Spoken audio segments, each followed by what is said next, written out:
comienzo al segundo encuentro de este ciclo que nombramos Preguntas para un país, diálogos necesarios sobre un horizonte en común. Este es el segundo encuentro, tuvimos ya hace un par de semanas uno primero para empezar a discutir sobre la universidad, con una pregunta que nos pareció provocadora, pero las respuestas fueron bastante más provocadoras que nuestra pregunta. Nos habíamos preguntado para ese encuentro a quién le sirve la universidad y la verdad que tuvimos algunas pistas interesantes para seguir la discusión.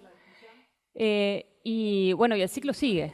Después de este encuentro que ahora vamos a presentar, vamos a continuar con el 30 de junio con un encuentro de discusión con colegas de Buenos Aires y de acá de Córdoba, de la UNC, para analizar los dilemas de la transición energética en la Argentina.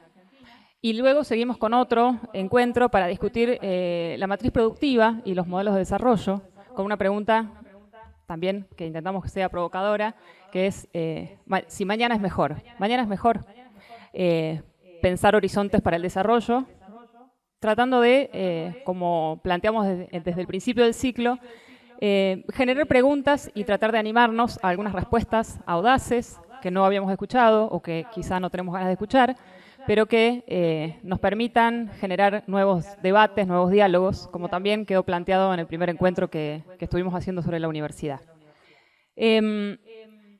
Dice García Linera que vivimos en un tiempo liminal, una especie de interregno, dice él parafraseando a un autor clásico de la sociología, en el que estamos asistiendo a este envejecimiento de la política, de las formas de la acción colectiva, de las formas de organización del trabajo incluso, y que sin embargo todavía no logramos avisorar horizontes futuros.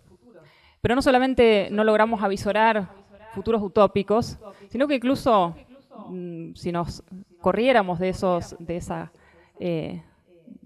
formas utópicas o románticas de imaginar el futuro, tampoco está claro de qué manera se va a configurar el mundo después de esta crisis, que ya lleva varios años, ¿no? Estamos asistiendo, dicen muchos que analizan la realidad actual, que estamos en medio de una crisis del capitalismo mundial, de una crisis política, de una crisis de las ideas, que no sabemos, que nos coloca en un escenario de incertidumbre que va a durar un tiempo más y que de alguna manera también nos ofrece la posibilidad y también nos obliga a generar preguntas y a trazar posibles horizontes.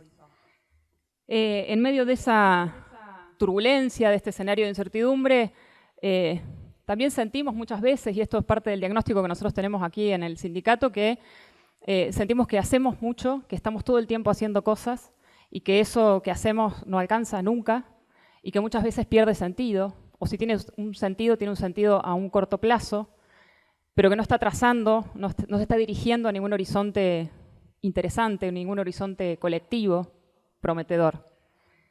Y eso genera una fuerte insatisfacción.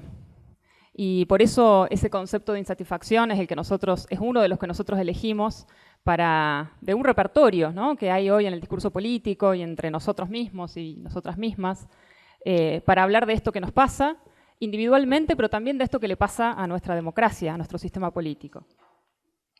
Tenemos para el encuentro de hoy una pregunta muy concreta y es si es que ese futuro que todavía no avisoramos es irremediablemente de derecha. ¿El futuro es de derecha? Y también para acompañar esa pregunta, dos conceptos que también recogemos de la discursividad política actual y que esperamos y confiamos y sabemos que estamos seguros y seguras de que nuestros invitados nos las van a poder devolver con datos, con interpretaciones y seguramente con más preguntas. Y son los conceptos de insatisfacción democrática y polarización política.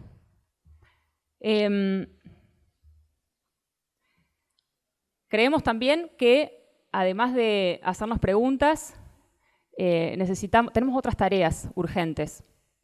Necesitamos hacernos preguntas a nosotros y necesitamos saber escuchar. Necesitamos escuchar lo que la gente tiene para decir. Y además de hacernos preguntas y además de escuchar, tenemos que intentar comprender. Necesitamos herramientas para comprender esto que está pasando. comprender qué cosas. Bueno, qué hay detrás de estos escenarios de volatilidad en las preferencias políticas, de estas emergencias de líderes de derecha, de estos giros a la derecha en algunos países, en algunas regiones, en nuestro continente.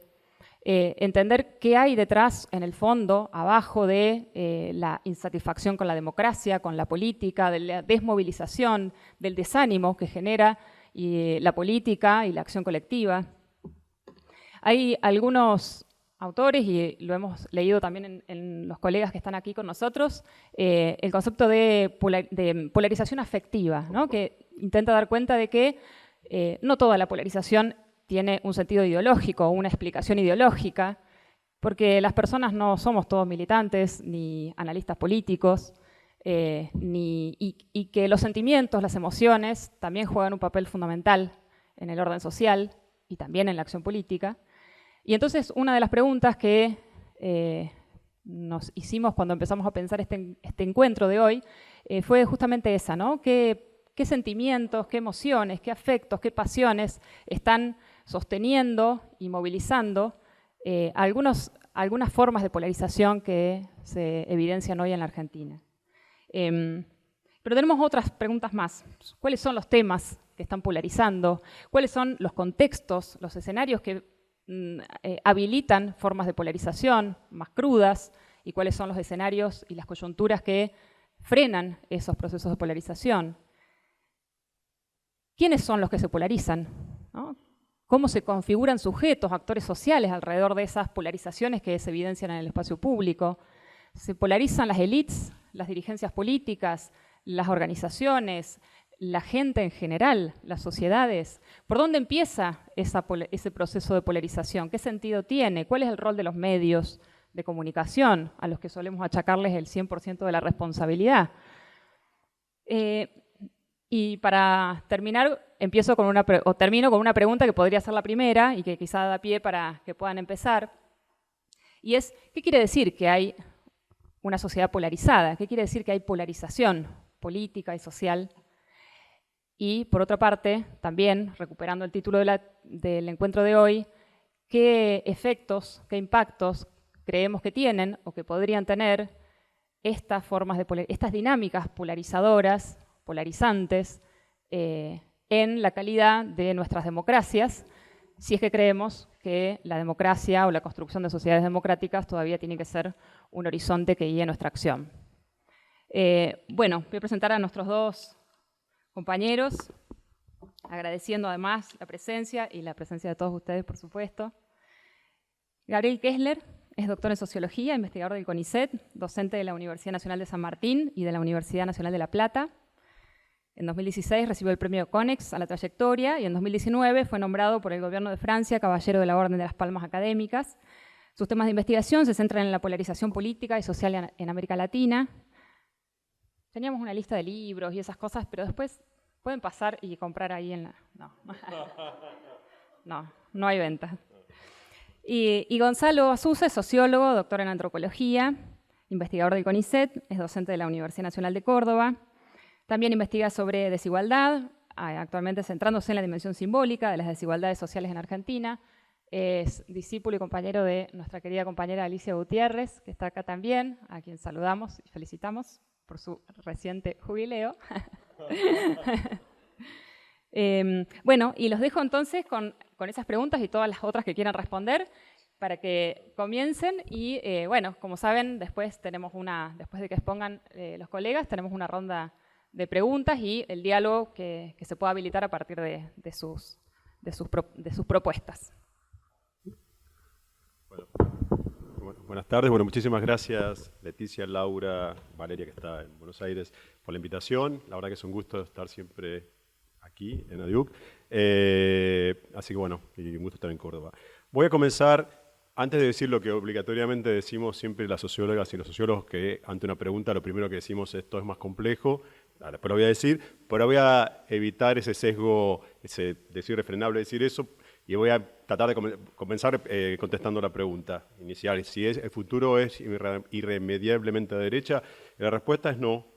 De hecho, si miramos hoy América Latina, Argentina, Brasil, Bolivia, Colombia Chile, Ecuador va a ganar la izquierda posiblemente, México raro. O sea, si miramos los datos, la evidencia es que no es de derecha América Latina. ¿Eso nos deja tranquilo? Tampoco, porque lo que vemos es que lo que hay sobre todo, y lo dijo recién, una gran volatilidad electoral. O sea, en general, el que está gobernando la pasa mal, pierde, y eso está haciendo que haya, lo vamos a ver ahora, mucho descontento y mucha volatilidad electoral. La buena noticia es que a las derechas le está costando tener, o sea, pueden ganar elecciones, pero está costando tener bases en la sociedad, ¿sí? Cuando la sociedad es tener organizaciones, tener algo que haga movilización, etcétera, salvo los movimientos religiosos, como en Brasil, pero no logran, digamos, no han logrado, salvo en algún punto Uribe en Colombia, pero hasta ahí, hacer base como en algún momento lo hizo, por ejemplo, la derecha en Chile. Entonces, en ese sentido, si bien la democracia nos muestra alternancia, no vemos por ahora que eso esté sucediendo y no da la impresión, digamos, que vaya a suceder, porque las sociedades, es la otra buena noticia, el sistema político, por supuesto, estamos todos y todas hiper descontentos y tenemos razón, todo el mundo está harto de sus élites políticas y con razón, pero las sociedades civiles en América Latina están muy movilizadas, están muy activas, han cambiado radicalmente en todos los países y uno ve, para bien y para mal, para decirlo de un modo un poco rápido, que las sociedades pierden la paciencia rápido, para bien y para mal. Entonces, eso está mostrando claramente un panorama distinto y ahora voy a, ya que respondí rápidamente, voy a ir a la respuesta deseada, que es lo cual también nuestro fondo de comercio es mostrar que eso es más complejo. Voy a hablar más o menos que de 40 minutos, esto no es que estoy mirando el celular, sino para más o menos marcar el tiempo. Voy a centrarme en 3 investigaciones que estoy trabajando, dos con Gabriel Bomaro y en parte también con el Gonza, para decirlo en cordobés, otra con María Victoria Murillo, que es una politóloga argentina muy conocida, que es profesora en Columbia. Entonces, voy a tratar de responder un ratito cada una, 3 preguntas. Lo primero, lo que estoy trabajando con Vicky Murillo, que también está, ahí estamos haciendo un trabajo colectivo, que también está Gonza, que tuvimos una reunión ahora, vamos a hacer la parte canchera en Nueva York, sobre eso, pues en Colombia, y sobre el descontento político, y cuáles son las particularidades del descontento político en América Latina hoy, y las bases sociales. Es un trabajo entre sociología y ciencias políticas. Luego la pregunta es si están polarizadas las sociedades latinoamericanas, y la tercera, estas 2 preguntas, sobre todo con Gabriel Bomaro, ¿cómo se está configurando el descontento político en los distintos países? Voy a hablar varias cosas sobre América Latina, por supuesto Argentina va a estar ahí, pero si quieren después, vos vas a hablar un poco más de argentino, ¿no? Y después en las preguntas, si quieren, volvemos más. Antes que me pregunten, no sé si va a ganar Milei, supongo que no, no tengo tanta reputación. Espero que no, lo puedo decir, pero algo vamos a decir. Bueno, acá voy a presentar una parte de lo que es como el marco de esa investigación, que se llama Reacciones políticas en sociedades cambiantes. Simplemente voy a marcar algunas cuestiones, simplemente para que veamos el contexto internacional. América Latina estuvo bastante fuera del mapa luego del fin de la Guerra Fría y la globalización nos llevó a un cambio en la economía política que tiene dos cuestiones importantes. América del Sur más vinculada a China y con un eje hacia los recursos naturales, y México y América Central está en otro juego, está más pegado a la tercerización de las manufacturas norteamericanas y en parte en China, y esto hizo que, por ejemplo, o llevó a como 2 velocidades diferentes. En el pink tie, en el principio del siglo XXI, durante el giro a la izquierda, pasó algo que de algún modo cuestionó todo lo que pensábamos sobre la economía y la desigualdad. América Latina, commodities, cobre, etcétera, que supuestamente era la fosa del desarrollo, fue la que mejoró la desigualdad. América Central y México, que se industrializaron, empeoraron la desigualdad. Entonces ahí hay toda una cuestión que va cuestionando, digamos, algunas cosas que pensábamos entre economía y desarrollo, y también que le dio un lugar diferente a la política. Simplemente eso. Y hay una cuestión que quiero marcar de esta primera lámina, que se está viendo, lámina, qué palabra vieja, que se está viendo en casi todo el mundo, que es la nacionalización de las campañas políticas. O sea, cada vez más lo que se veía antes, que en cada lugar cada uno votaba a nivel nacional por lo que pasaba en su estado o provincia, hoy se está viendo, es un fenómeno mundial que por distintas razones lleva a que las campañas políticas están nacionalizadas. Entonces los temas que impactan, si en un país se vota por género, se vota por género, si se vota por corrupción, se vota por corrupción. Y eso está también generando, y aprovecho de decirlo también en Córdoba, que las agendas, no solo pasa en Argentina, las agendas provinciales, locales, estaduales, están teniendo cada vez menos peso en las campañas nacionales. Y es un fenómeno mundial. Uno ve trabajos realmente en todo el mundo donde eso está sucediendo.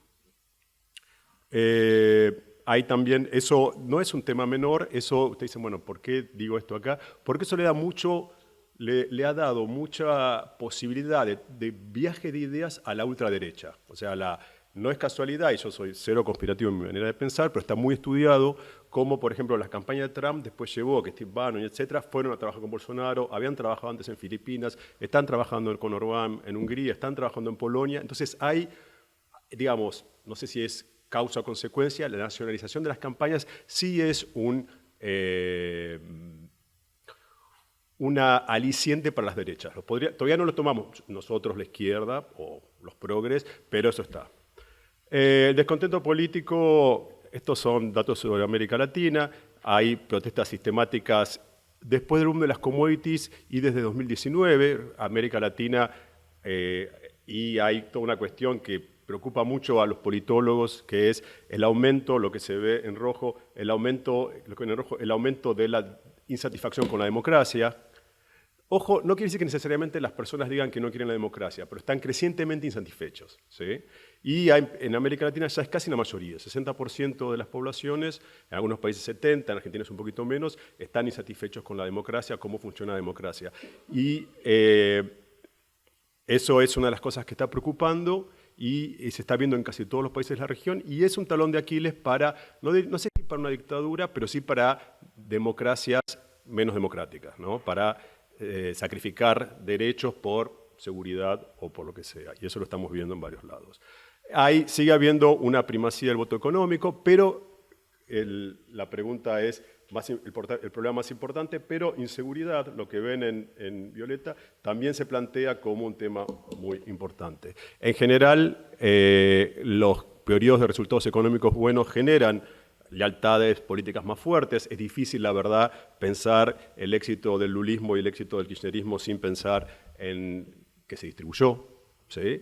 Y al mismo tiempo, si bien no está influyendo tanto en las campañas nacionales, sí en los votos y más que en los votos, en la satisfacción, insatisfacción, hay sí tendencias subnacionales diferentes. O sea, la gente está más insatisfecha, menos insatisfecha con los servicios, etcétera, por ejemplo, según lo que está pasando en sus determinadas regiones, pero el voto, la campaña nacional después arrastra a todos. O sea, y lo estamos viendo en Argentina, posiblemente el Frente de Todos gane en muchas provincias, pero eso no quiere decir, o posiblemente no se transmita en que eso no arrastre hacia la gobernación, hacia la presidencial, sino que al contrario, la presidencial puede pasar por encima a las provinciales. Y repito, eso es lo que me quería marcar, es un tema casi mundial, está sucediendo en casi todos los países. Esto que ven acá, permiso,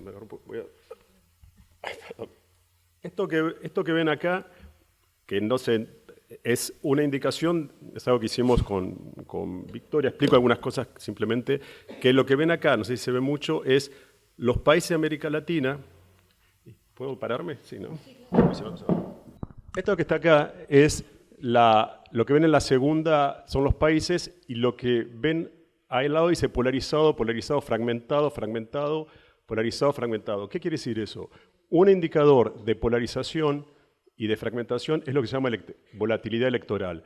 Quiere decir que, en general, quiere decir cómo la gente cambia de preferencia, de voto de una elección a la otra. Cuando hay volatilidad es cuando la tasa de permanencia, o sea, que la gente repite su voto, es de 30 a 40% y más. Y cuando es menos, ¿sí?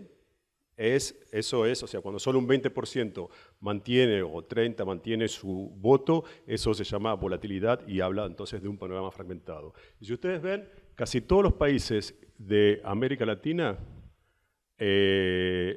tienen, por ejemplo, perdón, es al revés lo que dije, cuando más alta es el porcentaje, hay más volatilidad. O sea, Chile tiene un 40% de volatilidad, Colombia un 45%, Costa Rica un 50%. Quiere decir que la mitad de las personas, 40%, cambian su voto de una elección a la otra. Argentina no, un 15%, Bolivia un 21%, Brasil un 23%, son países polarizados. Entonces, lo que vemos es que hay una gran fragmentación electoral y hay dos países que nosotros le pusimos el nombre de realineamiento, es una cosa que viene de la ciencia política, que es México y El Salvador, porque son países donde había una gran fragmentación y un líder, en el caso de El Salvador, Bukele, y en el caso de México, AMLO, López Obrador, volvieron a tener una votación de un 60, 70, 80% y hoy son los líderes más populares de América Latina, Bukele con casi un 90 y pico % de popularidad. Entonces, hay, de algún modo, digamos, el descontento político puede transformarse o puede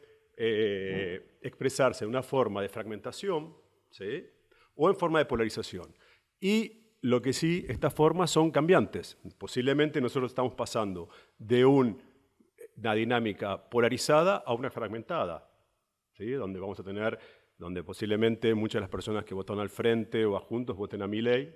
Entonces, ahí hay un panorama dinámico. Colombia estaba en un panorama fragmentado y posiblemente esté yendo hacia una polarización en torno a la figura de Petro, que si saben, rompió la alianza con los partidos de centro y centro-derecha y está generando un panorama más polarizado. Entonces, hay ese pasaje entre polarización, fragmentación y realineamiento en torno a un líder fuerte, es parte de lo que está pasando en América Latina y posiblemente sea el panorama de aquí a varios años, ¿sí? Posiblemente se estabilice un tiempo, como se estabilizaron, y eso vaya cambiando, vaya más rápido de lo que uno lo esperaba, ¿no? Nadie esperaba un panorama fragmentado en tres en Argentina hace menos de un año y hoy ya estamos en eso. Entonces esto es parte de lo, digamos, de lo central, de la forma como se va expresando el descontento político en la región. Para que tengan una idea, cuando uno ve los trabajos de ciencia política de Europa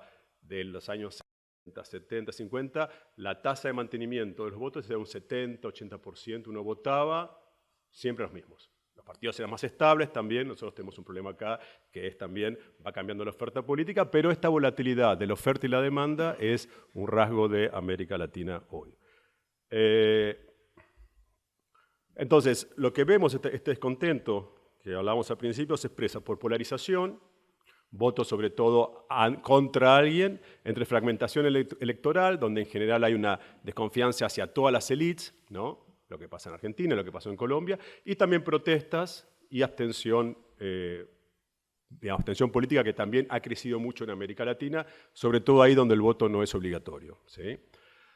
Hay múltiples descontentos, me olvidé iniciarlo, hay múltiples descontentos en América Latina, algunas cuestiones. Yo creo que lo más novedoso es que hay una frustración, digamos, algo común a toda América Latina, hay una frustración por un progreso que duró entre 2003 y 2010 más o menos, luego se estancó y luego cayó. Entonces hay como, y había una promesa que ese progreso iba a continuar. Entonces hay sobre todo una frustración. No hay, como los estudios de la ultraderecha en Europa, en la pérdida de estatus de una clase media estable. Eso no pasó acá, porque nunca logró estabilizarse ese crecimiento. Entonces, esa frustración, yo pienso que es el rasgo, y lo estuvimos viendo con datos, es el rasgo más característico de los diferentes países de la región, ¿no? Y esa frustración, digamos, hay también una creciente pugna, y eso está estudiándolo para el trabajo Gonza, entre formales e informales. Los informales están más descontentos con el Estado, están más descontentos con la democracia, están menos... eso se intensificó durante la pandemia y en toda América Latina, porque la diferencia entre los que de algún modo estuvimos protegidos por el Estado y los que sufrieron el Estado tuvieron que seguir pagando impuestos y no tuvieron ninguna ayuda, ya sea informales, pequeños comerciantes, etc., están muy enojados, y uno diría con cierta razón, y ese descontento es muy fuerte, y también en los países donde, como Argentina, como Brasil, hubo una expansión del sector público por los gobiernos digamos, de izquierda, centro-izquierda, también hay una creciente, no es nueva, obvio, la crítica al trabajador público es de larga data, pero una creciente inquina de los privados contra los públicos. Entonces hay múltiples tensiones. Hay también una creciente conciencia de las desigualdades en las mujeres, o sea, el aumento de la entrada al mercado de trabajo y de la educación hizo más visibles, más conscientes de lo que era la desigualdad de larga data y de dominación masculina. Eso genera, por supuesto, movimientos feministas en toda América Latina. También generó una reacción, después vamos a charlar un poquito de eso, de distintos grupos, sobre todo grupos religiosos, por esos cambios en las cuestiones de género. También hay en varios pueblos de América Latina hay un descontento indígena por la falta de ciudadanía y también por la cuestión del ataque a sus tierras por son tierras donde hay minería, y también hay un backlash, o sea, una reacción, yo voy a usar la palabra backlash como reacción, en varios países, en Chile, en Ecuador y en Bolivia sobre todo, donde hay alguna reacción contra los indígenas en varios de estos países. Pasaron de ser considerados, y con razón, uno de los grupos más dominados, más subalternizados, más sufridos de nuestra América, a ser considerados en varios países como un peligro. ¿Sí? Eso, hasta hubo algunos estertores en Argentina que se acuerdan hace poco en Mendoza, etcétera, pero eso está muy fuerte en Chile, está presente en Ecuador y está, por supuesto, muy fuerte, atraviesa todo el conflicto político en Bolivia. La criminalidad sigue siendo un tema, digo, no es nuevo, pero sigue generando mucho descontento en América Latina y sobre todo se han pasado ciertos límites en las políticas, como lo vimos ahora en El Salvador, pero en varios países, las políticas punitivas. Entonces, y si uno ve en muchas encuestas que la gente está dispuesto a resignar libertad por más seguridad, dicho de una manera, en algunos países hasta con una mayoría. Entonces, y hay un tema central en América Latina. Argentina, lo puedo decir con orgullo, es uno de los que menos... Es una de las sociedades menos, comparativamente, no nada es ideal, menos xenófobas de América Latina, pero como ustedes saben hay casi 6 millones o más de migrantes venezolanos y venezolanas que están en diferentes países de la región y hay una alta xenofobia, sobre todo en los países andinos, que todavía no está activada por las élites políticas, aunque hubo casos como en Perú que se activaron, pero el tema está ahí. O sea, el tema de la xenofobia migración venezolana es muy fuerte en Colombia, es muy fuerte en Panamá, es muy fuerte en Ecuador y en Perú, que son los países además que tienen más migración. Entonces hay un contexto complicado. En ese contexto, ¿qué ha pasado con las capacidades estatales en América Latina? Hubo claramente una expansión del gasto público durante el boom de las commodities. Hubo una expansión de los servicios sociales, sobre todo una expansión de las coberturas. Argentina es en ese sentido un país, yo diría, modelo en cómo se expandió la cobertura de jubilación, la cobertura de salud. En toda América Latina hubo una expansión de las coberturas, pero de calidad y alcance variable, y eso también genera descontento, ¿no? Hay un descontento ligado muy fuerte a los servicios públicos, hay mucha estratificación interna, tenemos sistemas más inclusivos y con más diferencias internas, y eso genera también mucho descontento entre quienes tienen peor acceso a la salud, mejor acceso a la salud, peor acceso a la educación, etc. Y dejo ahí para no hacerlo tan largo. Brevemente, algunas cuestiones de qué pasó con distintos sectores sociales en América Latina, del descontento. Hay una clase media, ustedes saben que durante el boom de las commodities se puso de moda, sobre todo en Brasil, la idea de una nueva clase media. En Brasil se hablaba de 50 millones más de personas que habían entrado a la clase media. Había una fantasía un poco apresurada de que la desigualdad de América Latina por primera vez iba a generar un punto de inflexión y luego de la crisis 2010, 2008, hubo una idea de que esa clase media bajó, hubo mucha acusación a que esa clase media que había salido ganadora con los gobiernos de izquierda después votaron a la derecha, pero lo cierto, más allá de estas cuestiones, es que hay una clase, para nosotros como sociólogos no es una clase media porque no cambiaron de ocupación, sino que eran sectores populares que mejoraron sus ingresos, pero es cierto que esa clase media no pudo tener una red de seguridad económica para hacer frente a los shocks. Entonces, frente a los cambios, antes me preguntabas si iba a haber de nuevo nueva pobreza, ya hubo durante la crisis del COVID y un poco antes, una caída de clases medias que recientemente habían emergido en América Latina, sobre todo, no tanto en Argentina, que hay otra historia con las clases medias, pero hay mucho descontento también de clases medias en América Latina. Y la pandemia dejó un shock en el mercado laboral, sobre todo provocó una fuerte expulsión de mujeres, de trabajadores informales, y algo que se está empezando a estudiar, que hubo durante, sobre todo, el auge del teletrabajo, mucha expulsión de trabajadores de edad intermedia, 45 en adelante, porque sus jefes decían, no, le va a costar engancharse con la digitalización. Entonces hubo como una expulsión acelerada de mano de obra de cierta calidad de edad intermedia. Eso, digamos, son diferentes focos, por supuesto, de descontento, y si bien después de la pandemia hubo una entrada, hubo una recuperación del mercado de trabajo, pero siempre cada crisis deja una oleada, lo digo de manera así, de gente afuera que luego, digamos, deja vidas afuera. Deja vida, deja cuerpos, deja enfermedades, y eso la crisis de la pandemia y casi toda la crisis de América Latina lo fue dejando.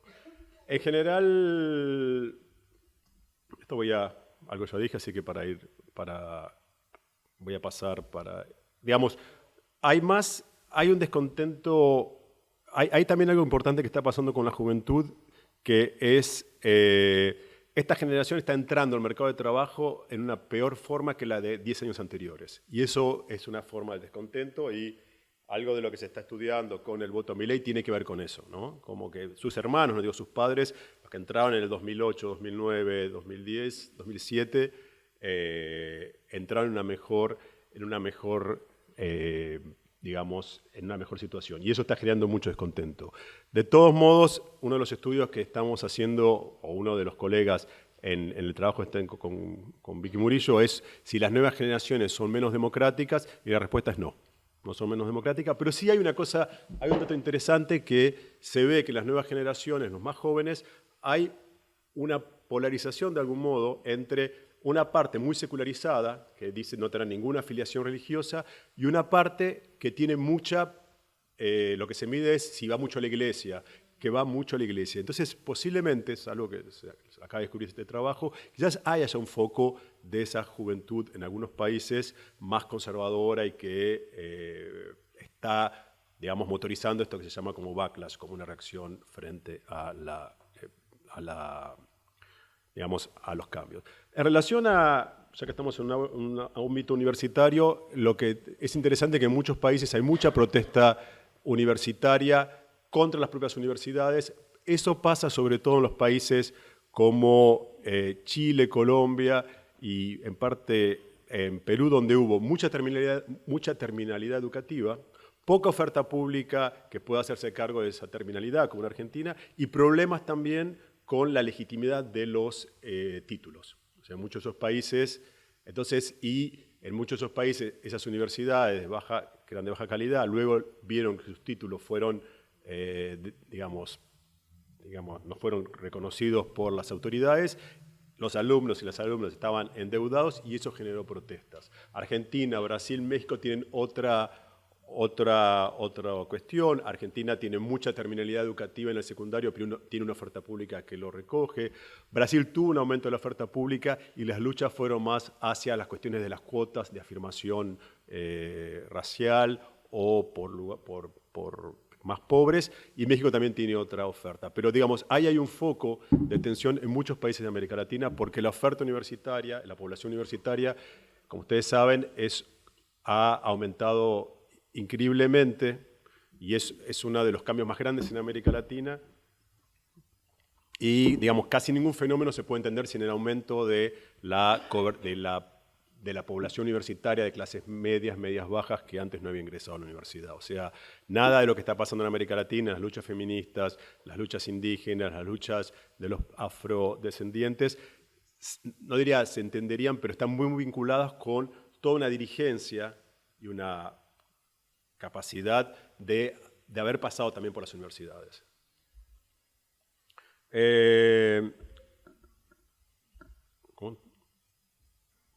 Solo una cuestión con la religión, porque yo sé que es un tema que es interesante. Esta es la última dato que se usa para ver las religiones en América Latina. Creo que el anterior ha sido en 1990 y algo, el 89%, América Latina era en un 89-90% católico, ahora es en un 70% católico, un 20% protestante, o sea, en muchos países la mayoría, digamos, la hegemonía del catolicismo ha pasado, ¿sí? Y ahí hay toda una cuestión muy interesante, porque hay mucho temor sobre el peso del evangelismo en los gobiernos, en el apoyo a la derecha, y ahí lo que es interesante es que el caso más importante es el caso de Brasil, porque hay lo que se llama el neopentecostalismo, que es sobre todo la Iglesia Universal del Reino de Dios, que promueve una incorporación fuerte a la política, que promueve también lo que es novedoso, lo que se llama la teología de la prosperidad, que es que el consumo, el lujo, el exhibicionismo es parte de lo que hace a la fe de Cristo, o sea, no promueve la austeridad cristiana o calvinista, y eso es parte también del descontento que hubo con la crisis luego del gobierno de Dilma Rousseff y del apoyo a Bolsonaro. Entonces hay un cambio también en la religión, en lo que es el pentecostalismo, que está explicando de algún modo, que está en las cuestiones que preocupan a la política en América Latina. Lo que es interesante es que si ustedes miran lo que está pasando en relación al backlash, ¿no? Backlash es la reacción luego de un cambio. Se habla de backlash. Si ustedes miran, en América Latina en realidad tenemos situaciones diferentes. Argentina tenemos avance sin backlash. No hubo backlash. Hubo ley. El aborto, que es lo que genera más backlash, por suerte, hay que estar atentos, por supuesto, pero no genera un backlash. Brasil sí, hubo avances y hubo backlash. Y tenemos también otros países donde no hubo avances, como Perú y América Central, pero el backlash es muy fuerte. O sea, como una especie de avance preventivo de los sectores, sobre todo, no quiero ser antirreligioso, perdón si alguien es religioso, pero los datos muestran que, es una pena decirlo, que la reacción conservadora en términos morales, digo, hay gente que está estudiando eso, en nuestro trabajo también, son actores religiosos, católicos y pentecostales. No todos, quiero decir, pero no hay un backlash conservador desde el punto de vista moral y cívico que no sea algún actor religioso. No hay una de las, Flavia Biroli, que es brasilera, que trabaja con nosotros. ¿Cómo? Claro, a veces disimulado, pero no. Bueno, esto es un poco los descontentos de América Latina. ¿Cuánto me queda más o menos? Sí, yo puse 30. No quiero aburrirlo.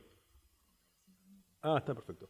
Esta es una primera cuestión como para mostrar distintos descontentos de parte de la sociedad. Ahora vamos a la segunda pregunta, que es... Sí. Ah, ¿que voy 35? Upa. Bueno, llegaré después de llegar. Sí, tranquilo. Voy a tratar de responder algunas cuestiones sobre la polarización en las sociedades latinoamericanas. Esto es una investigación que estamos haciendo con Gabriel Bomaro, que también participan otros colegas, en parte participó también Gonza, donde tomamos los casos de Argentina, Brasil, Colombia, México y El Salvador. Yo voy a los grupos focales, vos das la parte más cuantitativa. En esa investigación, voy a ir a la parte de los grupos focales. Una parte de esa investigación es realizar grupos focales en los 5 países, hicimos 16 en cada país, en la capital o en la ciudad más importante y también en 2 regiones conservadoras diferentes. Por ejemplo, en la Argentina tomamos Córdoba, Río Cuarto, pero nos interesaba sobre todo Córdoba, Río Cuarto y Villa María, nos interesaba sobre todo la cuestión más sojera, pero también Salta y Tucumán, y así en cada país. Porque las capitales siempre tienen un sesgo más progre, por decirlo de algún modo. Ahí tomamos grupos con diferentes tramos de edad, clase, género, grupos homogéneos políticamente, todos votantes, supónganse, de Macri, todos votantes de Alberto y mezclados. Y hacemos análisis cualitativo, un análisis semántico informático, para ver justamente qué estaba pasando en términos de polarización. Voy a presentar algunas cuestiones generales y una pequeña tipología. Algunas cuestiones interesantes, novedosas, es que en general, en los últimos 20 años, la socialización política, cuando entrabas a la política, entrabas por la izquierda. Y hoy se está entrando por la derecha. Y sobre todo, quienes entran, y esto algo que también decía Leticia, es que los que entran con más polarización afectiva, o sea, con más entran a la política con bronca contra uno. Entonces, si bien no todos los que están en la política tienen una polarización afectiva, o sea, sentir sobre todo una animadversión hacia el adversario, pero quienes entran, la socialización política se está haciendo en general por bronca. ¿Sí? ¿Qué es lo más, por lo menos lo que a mí me resultó una de las cosas más interesantes y más novedosas que vimos? Lo que llamamos la heterogeneidad en la derecha. Estamos hablando, esto son los votantes, no son ni los activistas, y que eso es muy interesante porque nosotros había un síndrome, para llamarlo de algún modo, que era quienes eran conservadores en lo social eran muy liberales en lo económico. Y esto era una cosa casi clásica. Eso ha cambiado. Se ha desarticulado ese síndrome entre el conservadurismo social y el liberalismo económico, y eso le da a la derecha mucho más matices y variaciones. Yo puedo ser feminista, puedo ser liberal y antiestado, puedo ser pro-gay, pero también antiaborto, y antipolítica social, pero pro algún tipo de política educativa. Y eso genera, en todos los países de América Latina, que en general, como que primero nos llamaba la atención, y frente a eso, nosotros, por lo menos en los países más polarizados como Argentina y Brasil, somos más homogéneos. En general, yo no los conozco, no las conozco, pero puedo imaginar que más o menos pensamos lo mismo en términos de género, de política económica. Los sectores progresistas, por lo menos en Argentina y Brasil, después vamos a ver ahí, tienen una mayor homogeneidad y consistencia entre lo que piensan entre los temas económicos y en los temas morales. La derecha no, eso le da más margen a la derecha y le da un atractivo también para los jóvenes, ¿no? Yo puedo ser hiperambientalista y no necesariamente antipobre, pero pensar que el esfuerzo es necesario, o sea, ahí hay una margen mayor. Y quizás la fisura que se viene en nuestro campo es la cuestión ambiental. Ahí sí se está viendo una fisura creciente en el campo progresista entre, llamémosle ambientalistas y desarrollistas, para llamarlo de alguna manera rápida. Y posiblemente eso crezca. ¿Esto lo vas a mostrar vos después o no? Es una encuesta que hicimos, en parte participó también acá el Gonza, esto es Argentina, pero voy a ir acá. ¿Cuáles son los temas que más polarizan? Esto es una serie de preguntas y acá están una serie de preguntas que en el caso argentino más polarizan. La primera es, la policía debería tener más margen de acción para combatir el delito. La segunda, el gobierno debería restringir la entrada de migrantes. Luego, los planes sociales fomentan la vagancia. Nosotros lo que vimos en esa encuesta era que había un cierto continuo entre los que decían que iban a votar en el futuro a Fernández, fue antes que Fernández sea el Fernández que tenemos ahora como Fernández, o sea, todavía tenía... los votantes, perdón, estaban más a la izquierda los que iban a votar a Cristina, Fernández, Larreta, y ahí Macri, Burrich y Milei estaban de ese lado. Entonces, había bastante cercanía entre los de Fernández, no Cristina, sino del Alberto, y los de Larreta, pero igual había una frontera, el delito, ¿sí?, y los planes. O sea, el punitismo estaba más del otro lado, no necesariamente, no es que todos, y la cuestión del plan y vagancia estaba mucho más del otro lado. O sea, había diferencias entre los votantes de Larreta y de Bullrich y Milei, pero la cuestión, sobre todo, de los planes, el antiplanismo los unía, ¿sí?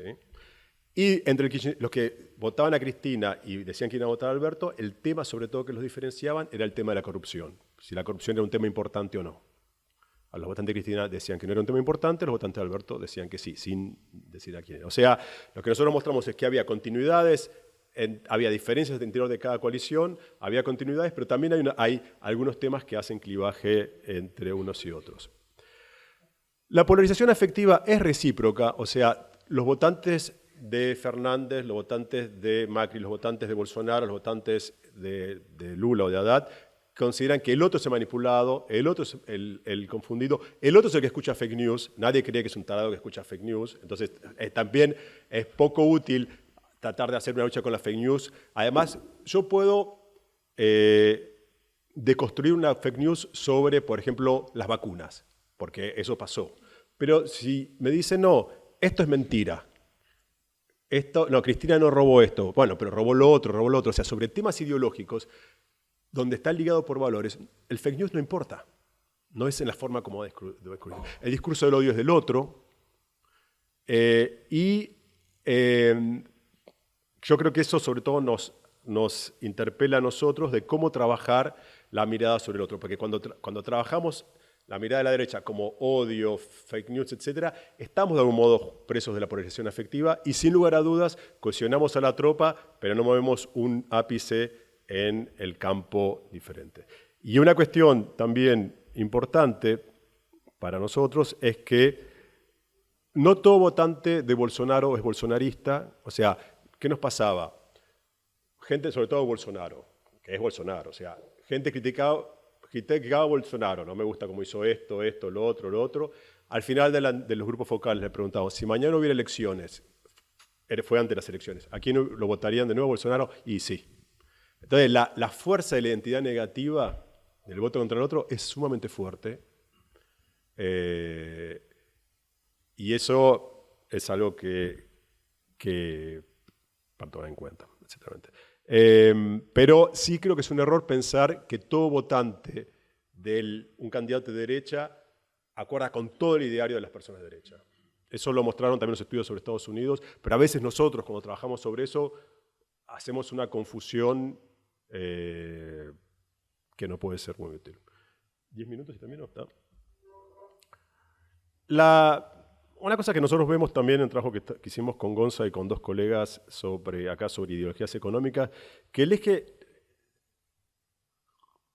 Nadie tiene un discurso anti-igualitarista. Pueden tener otra idea sobre la igualdad.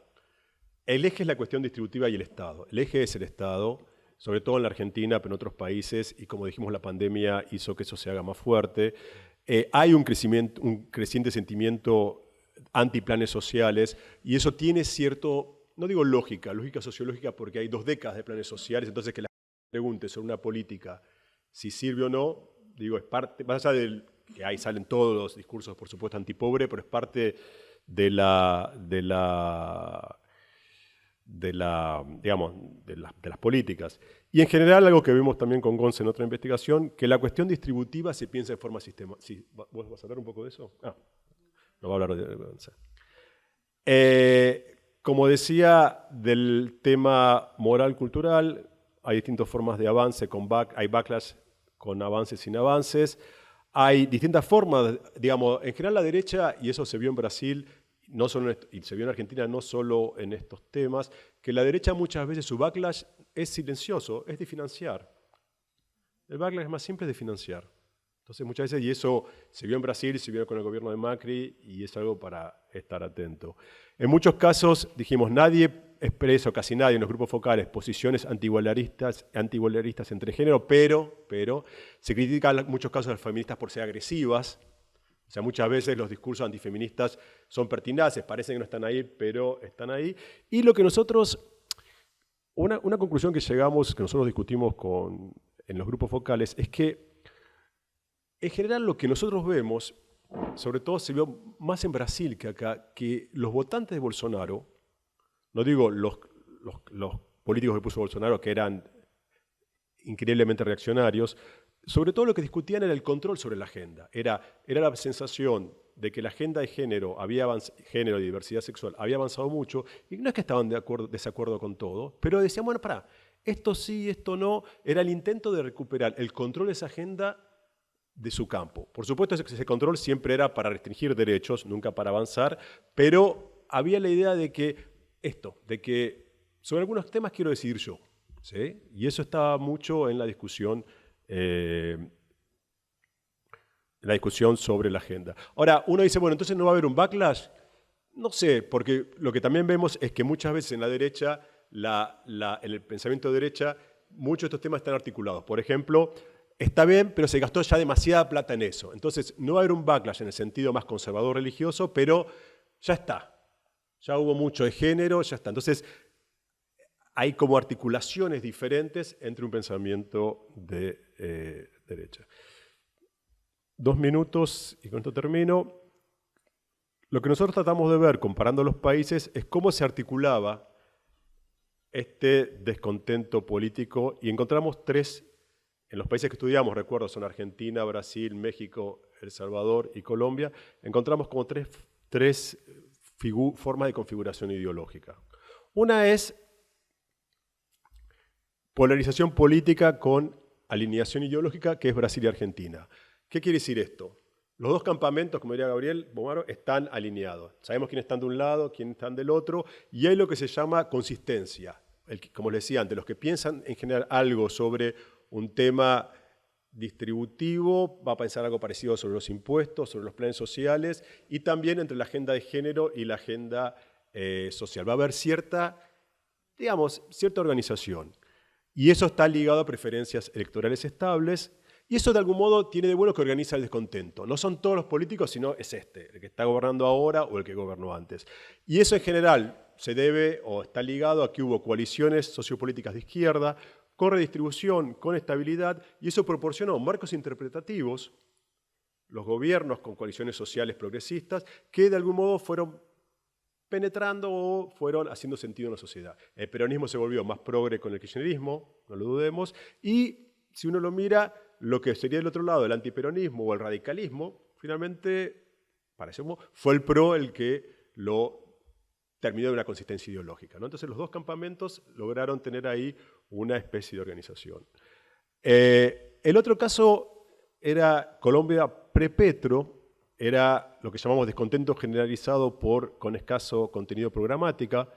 Todos, en general, lo que nos llamaba la atención es que uno escuchaba posiciones muy diferentes, parecidas entre alguien que votaba a Uribe, que iba a votar a la izquierda. Todos estaban descontentos.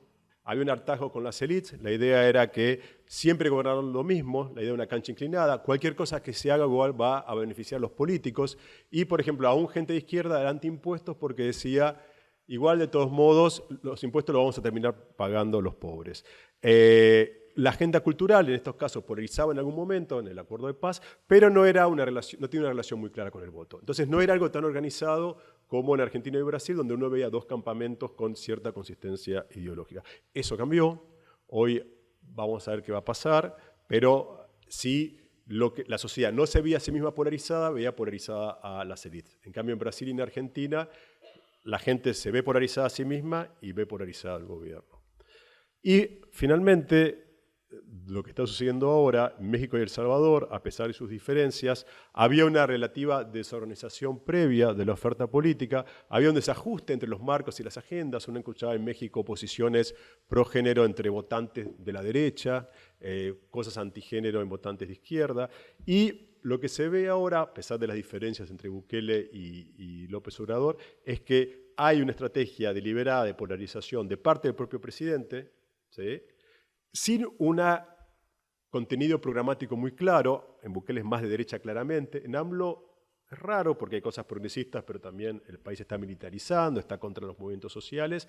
Y hay en general una fuerte polarización afectiva contra los que están contra el presidente. La idea de los mismos de siempre, lo que quieren el México del pasado, los que quieren el Salvador del pasado. Entonces, lo que estamos viendo es que la polarización paga, lamentablemente, y para terminar acá, uno podría decir, bueno, la polarización no necesariamente es mala. En la teoría política, en ciencia política se enseñaba que la polarización era la forma como se alternaban las ideas, pero yo creo que sí es mala porque, entre otras cosas, no permite un debate entre ideas y tampoco permite acumular políticas.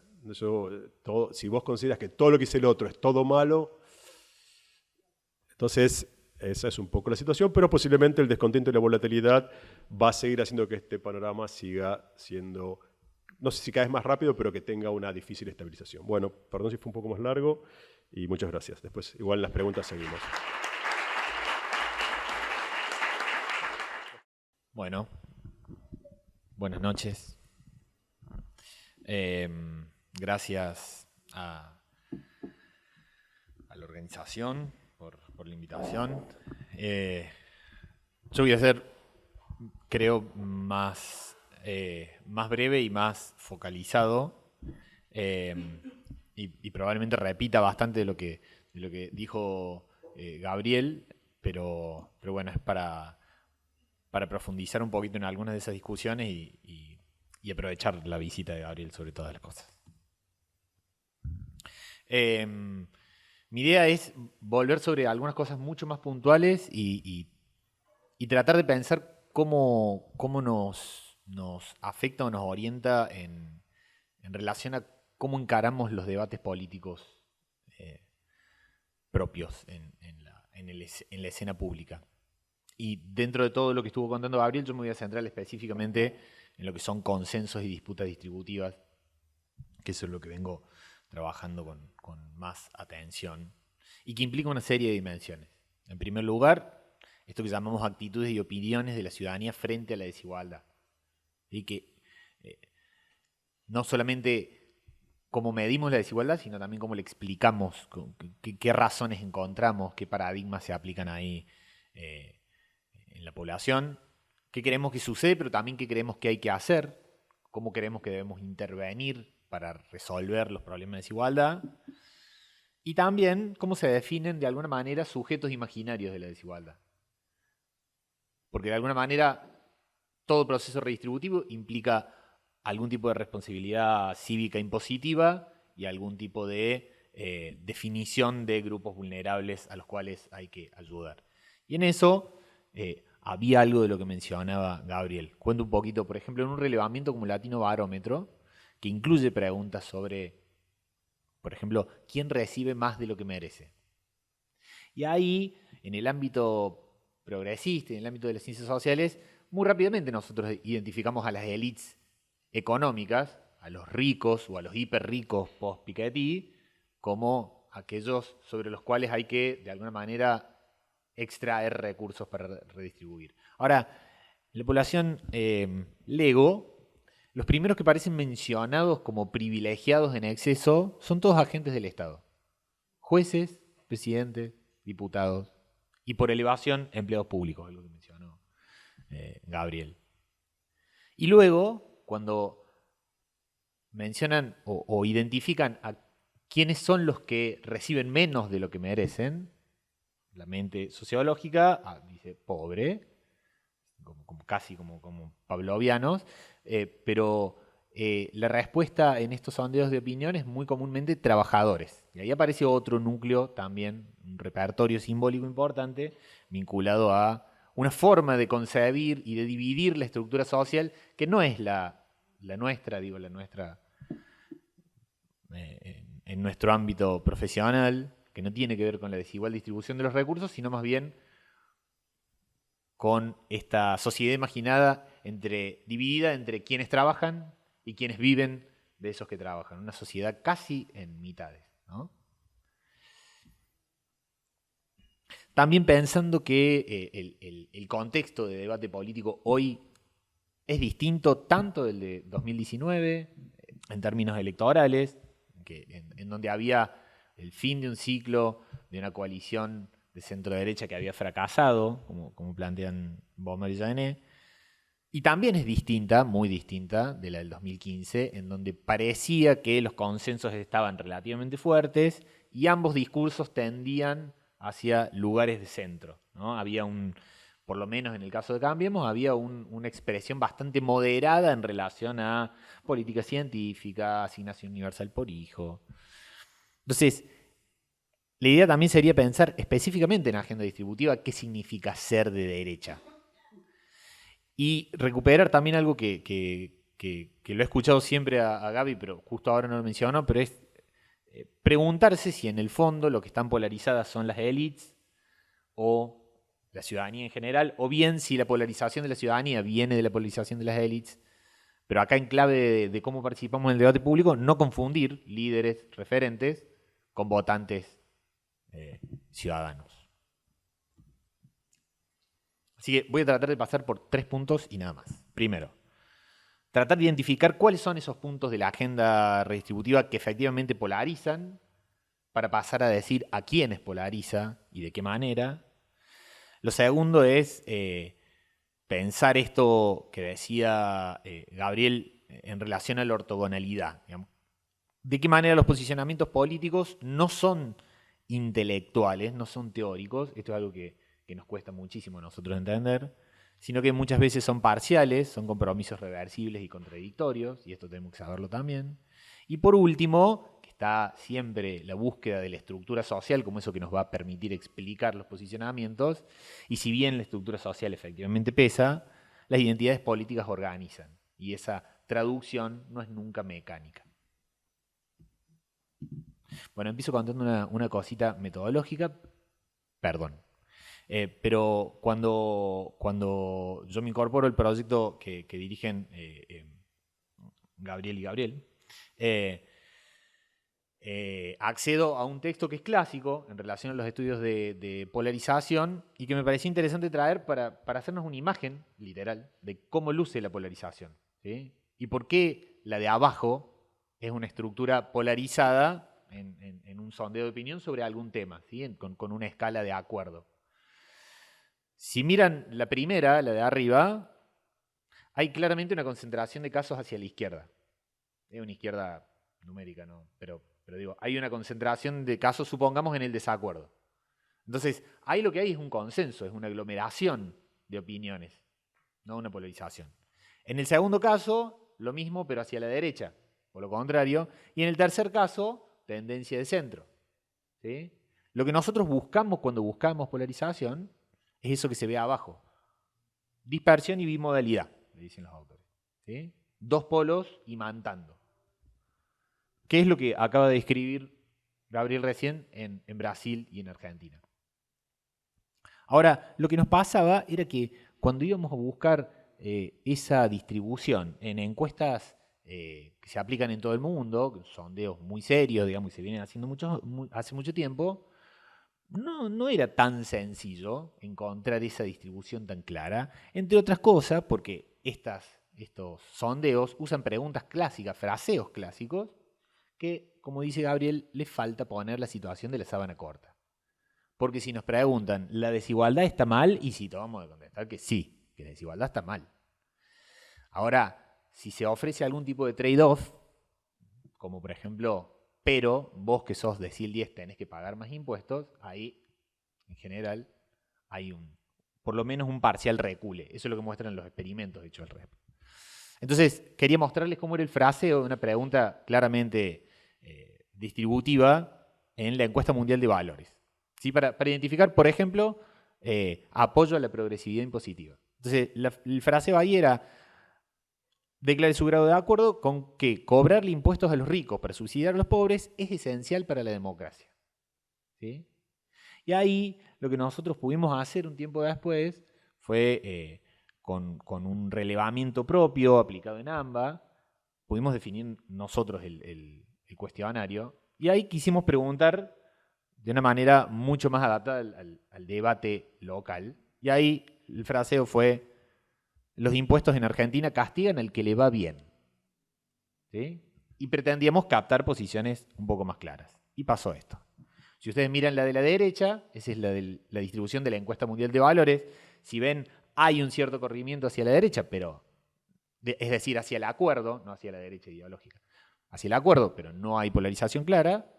Y el gráfico de la izquierda muestra eso, dos polos bien claros. ¿Sí?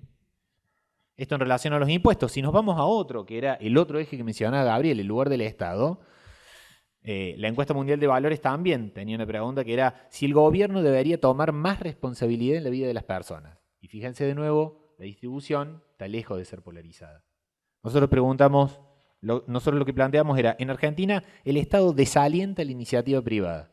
Y ahí sí se estructuran en polos mucho más claros.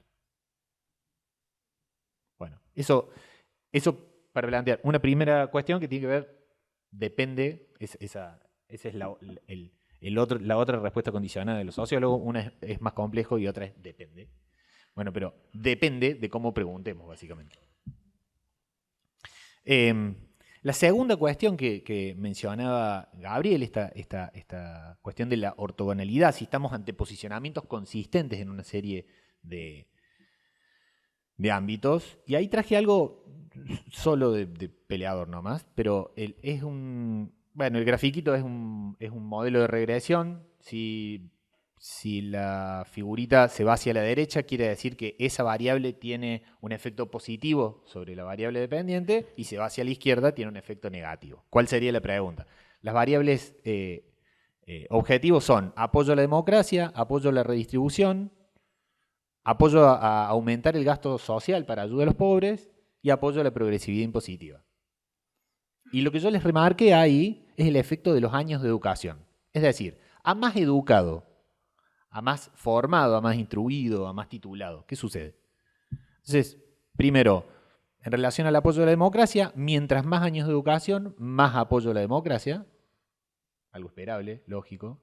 Cuando a esa persona le preguntan, ¿está de acuerdo con que el Estado tenga que implementar políticas para reducir la desigualdad? Dicen, sí, efectivamente. A más años de educación, más acuerdo con esa idea. Ahora, cuando le preguntan, ¿y hay que aumentar el gasto social para ayudar a los pobres? No. A más años de educación, menos de acuerdo están con las políticas sociales. Y para sacar recursos para eso, ¿tenemos que cobrar impuestos progresivos? No. O sea, a más años de educación, menos acuerdo con la progresividad impositiva. Y ahí hay dos cuestiones para pensar. Primero, ¿cómo funciona una agenda redistributiva fragmentada? En donde todos te dicen que hay que disminuir la desigualdad, pero nadie quiere pagar impuestos y no quieren que le den plata a los pobres. Y segundo, indicador de qué es la educación. Los años de educación es indicador de qué? ¿De criticidad cognitiva o de privilegio a ser sostenido? ¿No? Porque comúnmente se toma como un indicador de posición en la estructura social. Entonces esto, para que pensemos, primero, no se es necesariamente progresista en todos los frentes hacia adentro de una agenda, como la distributiva. Sí puede pasar, como decía Gabriel, en un contexto en donde hay alineados con formación programática más clara, sí puede haber una respuesta más unificada, consistente, pero a menudo aparecen inconsistencias. Y esto nos aparecía en otra investigación que hicimos hace poco, que incluía un trabajo de campo cualitativo, y en donde veíamos que tanto los perfiles pro mercado como los perfiles pro Estado tenían en claro que el Estado debía retirarse o que el Estado debía estar más presente, pero por ejemplo, de agenda productiva casi nadie hablaba. Esto no quiere decir que no haya planes productivos, ¿no? Que no haya instancia del Estado planificando a 2050, supongamos. Quiere decir que la ciudadanía, el electorado, la opinión pública no está haciendo eje en la cuestión productiva. Solo sabemos que tenemos que distribuir, por un lado, sabemos que el Estado le tiene que sacar la pata de la cabeza por otro, pero no hay una idea de cómo sería ese modelo productivo para crecer. Y la tercera cuestión, que era lo que les había preguntado, el planteo de la estructura social siempre pesa, pero la traducción no es inmediata. Y ahí vuelvo con la idea de nivel educativo. Fíjense, esto es acuerdo con esa frase que era el Estado en Argentina desalienta la iniciativa privada. Y fíjense, en nivel educativo, si bien hay una tendencia a la suba a mayor nivel educativo, es bastante tranqui esa tendencia. Sin embargo, cuando uno compara, por ejemplo, con lo que había mencionado Gabriel, la intención de voto futuro, fíjense cómo el acuerdo es muy bajo en los votantes del arco de Frente de Todos y el acuerdo es muy alto en los votantes del arco de Cambiemos. Esa sería la idea. Gracias por el centro. Ahora voy a eso. Y acá también algo que ya había mencionado Gabriel, lo paso rápido, pero fíjense, en una pregunta que no era de escala, sino que preguntábamos qué hay que hacer con las políticas sociales. Una opción era terminar con los planes sociales, otra opción era que los planes sociales eran aceptables por un tiempo, que era algo que nos aparecía mucho en los perfiles no alineados, esta idea de que no es que estén mal los planes sociales, lo que está mal es que sean indefinidos. Y la tercera era que los planes sociales son necesarios para la reproducción de la vida de los pobres. Y fíjense ahí cómo las preferencias de Milei y Macri se parecen bastante y tienen mayor presencia de que estén un tiempo o que desaparezcan directamente, mientras que los votantes de Cristina tienen mucha más presencia de esa idea de que los planes sociales son estrictamente necesarios para la reproducción de los pobres. Y a la derecha les quería mostrar cuán poco distintos aparecían los que tenían intención de voto futuro a Larreta y Fernández, algo que ya mencionó Gaby. Entonces, lo planteo hacia la pregunta, que a nosotros nos problematiza mucho, ¿no? Salimos a usar palabras tipo aspiracionales, ¿no? ¿Qué nos pasa cuando los pobres no actúan como los sociólogos decimos que tienen que actuar? Que es sumamente frustrante. Pero ahí la idea sería pensar que pobre de derecha es solamente algo que no tiene sentido. Sí, y solo sí, pensamos que la ciudadanía piensa la política en términos intelectuales, como si fueran sociólogos pobres los que están actuando. Y ese es un problema metodológico fuerte. Y además, cuando pensamos a la derecha de una manera estereotipada, excesivamente Mickey vainilla, cuando lo que vemos es que hay algunos corrimientos al respecto. Y que no se consideran de derecha, aparte, se consideran progresistas, libertad. Entonces ahí volvía sobre algo que mencionó antes Gabriel. Esto es parte de esa investigación que les mencionaba, en donde identificamos dos grandes perfiles, uno pro mercado, uno pro Estado, y quizás nuestra idea era, bueno, así como uno puede encontrar videitos de Milei diciendo, no está mal la desigualdad, porque si alguien se esfuerza mucho y se rompe el lomo y es creativo y encuentra algo que a todos les interesa, bla, bla, bla, y junta mucha plata, ¿por qué está mal eso? Bueno, ahí el no confundir el referente con la ciudadanía. Cuando nosotros vemos lo que marcan las encuestas, tanto quienes tienen preferencias pro mercado como quienes tienen preferencias pro Estado dicen que la desigualdad está mal. No hay ahí una diferencia. La diferencia está en cómo la explican y con cómo creen que hay que intervenirla. Con lo cual, salir a discutir en términos de a ustedes no les importa la desigualdad no tiene sentido. ¿Sí? Bueno.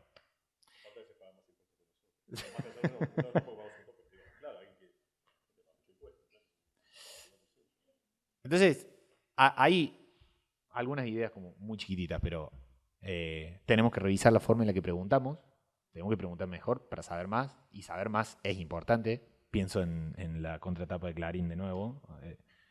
¿No? Hace falta. O sea, por lo menos a nosotros nos hace falta. Con ISET nos hace falta. Segundo, dejar de discutir con votantes y ciudadanía como si fueran Friedman y Keynes. No, son votantes prácticos, no votantes teóricos. Tercero, pensar esto. ¿Quiénes la ciudadanía están viendo como privilegiados, como verdaderos privilegiados? ¿Y qué procesos también de polarización no políticamente alineada se generan ahí? Porque si bien hay polarización afectiva entre partidos, los kirchneristas son tal cosa, los macristas son tal otra, también hay con algún sustrato ocupacional, ¿sí? Los empleados públicos, los ñoquis, digamos. Eso al principio del gobierno de Cambiemos funcionó muy bien, fue muy efectivo. Y hoy no creo que estemos tampoco tan lejos de eso.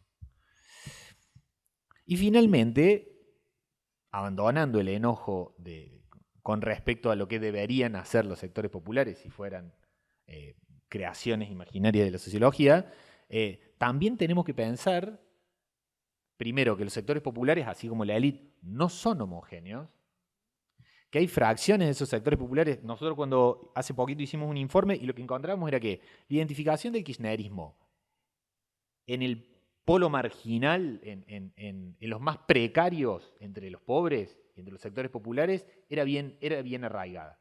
Ahí estaba clara la identificación y la traducción de la estructura social con una preferencia política. Ahora, ese viejo imaginario de la working class peronista, ¿no?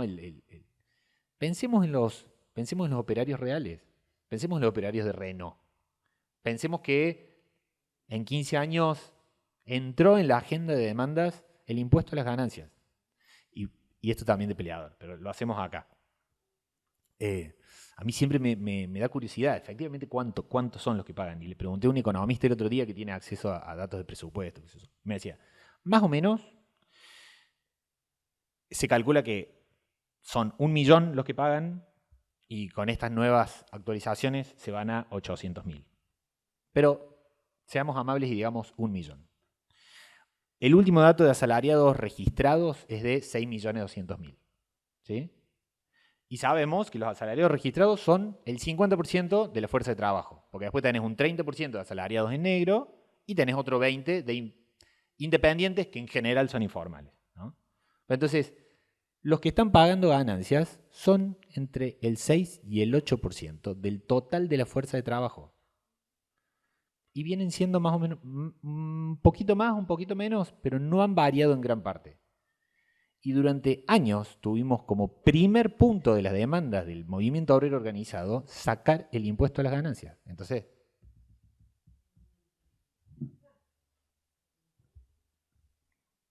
eso. Muchas gracias.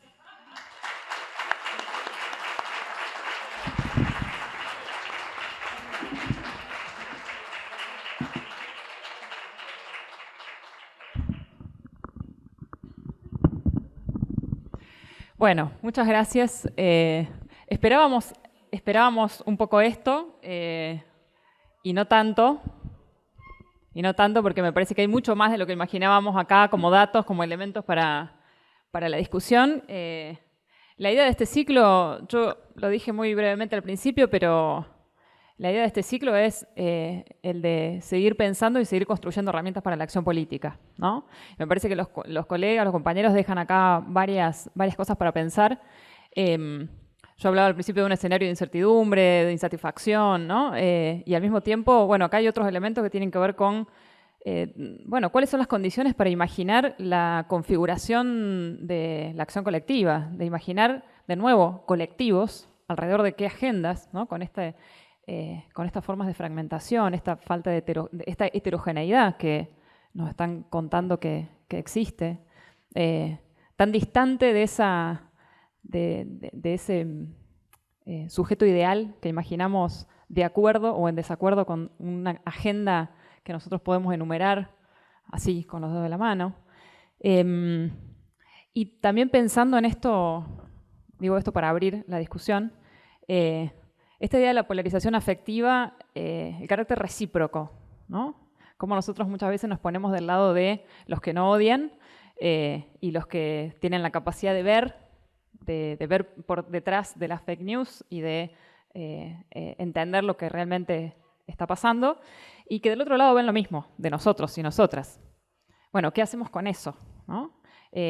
También la invitación a este ciclo es un poco la invitación a sacarnos esas máscaras que nos ponemos a veces a nosotros mismos, tratar de sacar esos estereotipos que hemos ido construyendo sobre cómo son los sujetos populares, cómo somos los empleados públicos, cómo somos los docentes universitarios, cómo somos las personas educadas como nosotros y nosotras, y reconocer todos estos matices que está habiendo, que son condiciones para imaginar de nuevo la dimensión colectiva de lo social, de la acción, de la política, que me parece que es hoy lo que más nos está costando.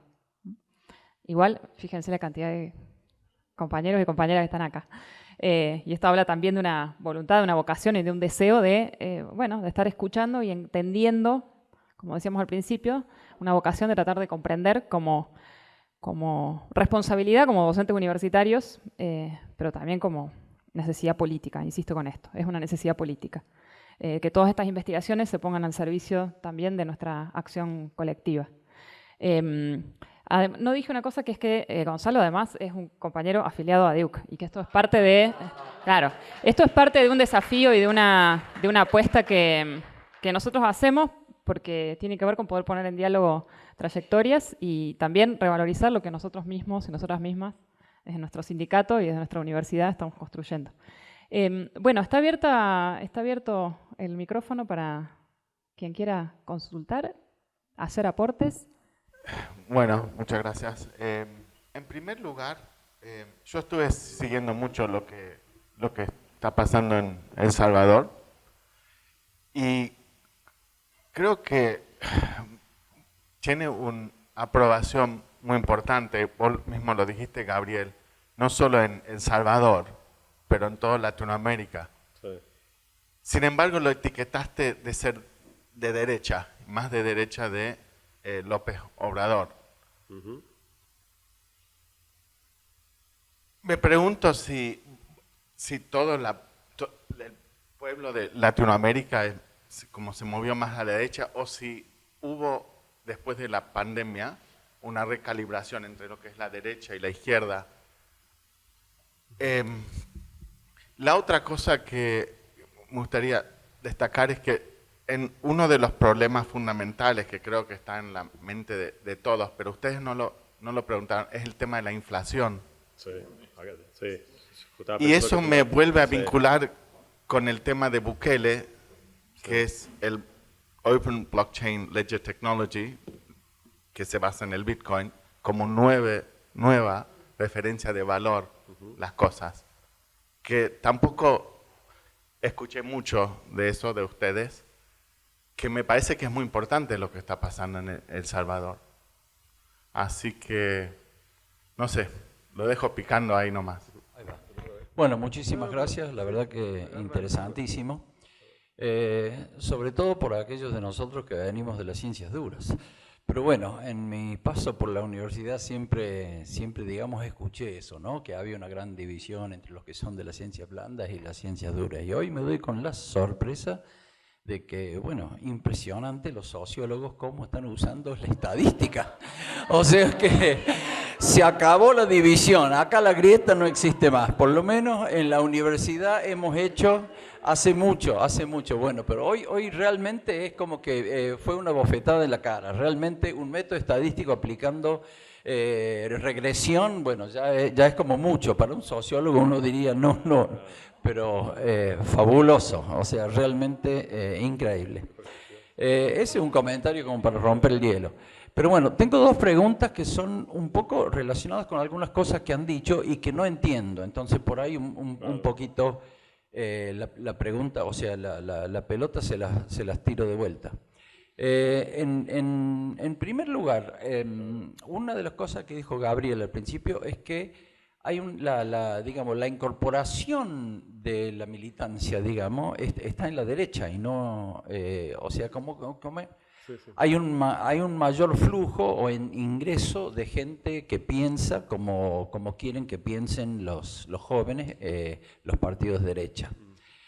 Pero hay una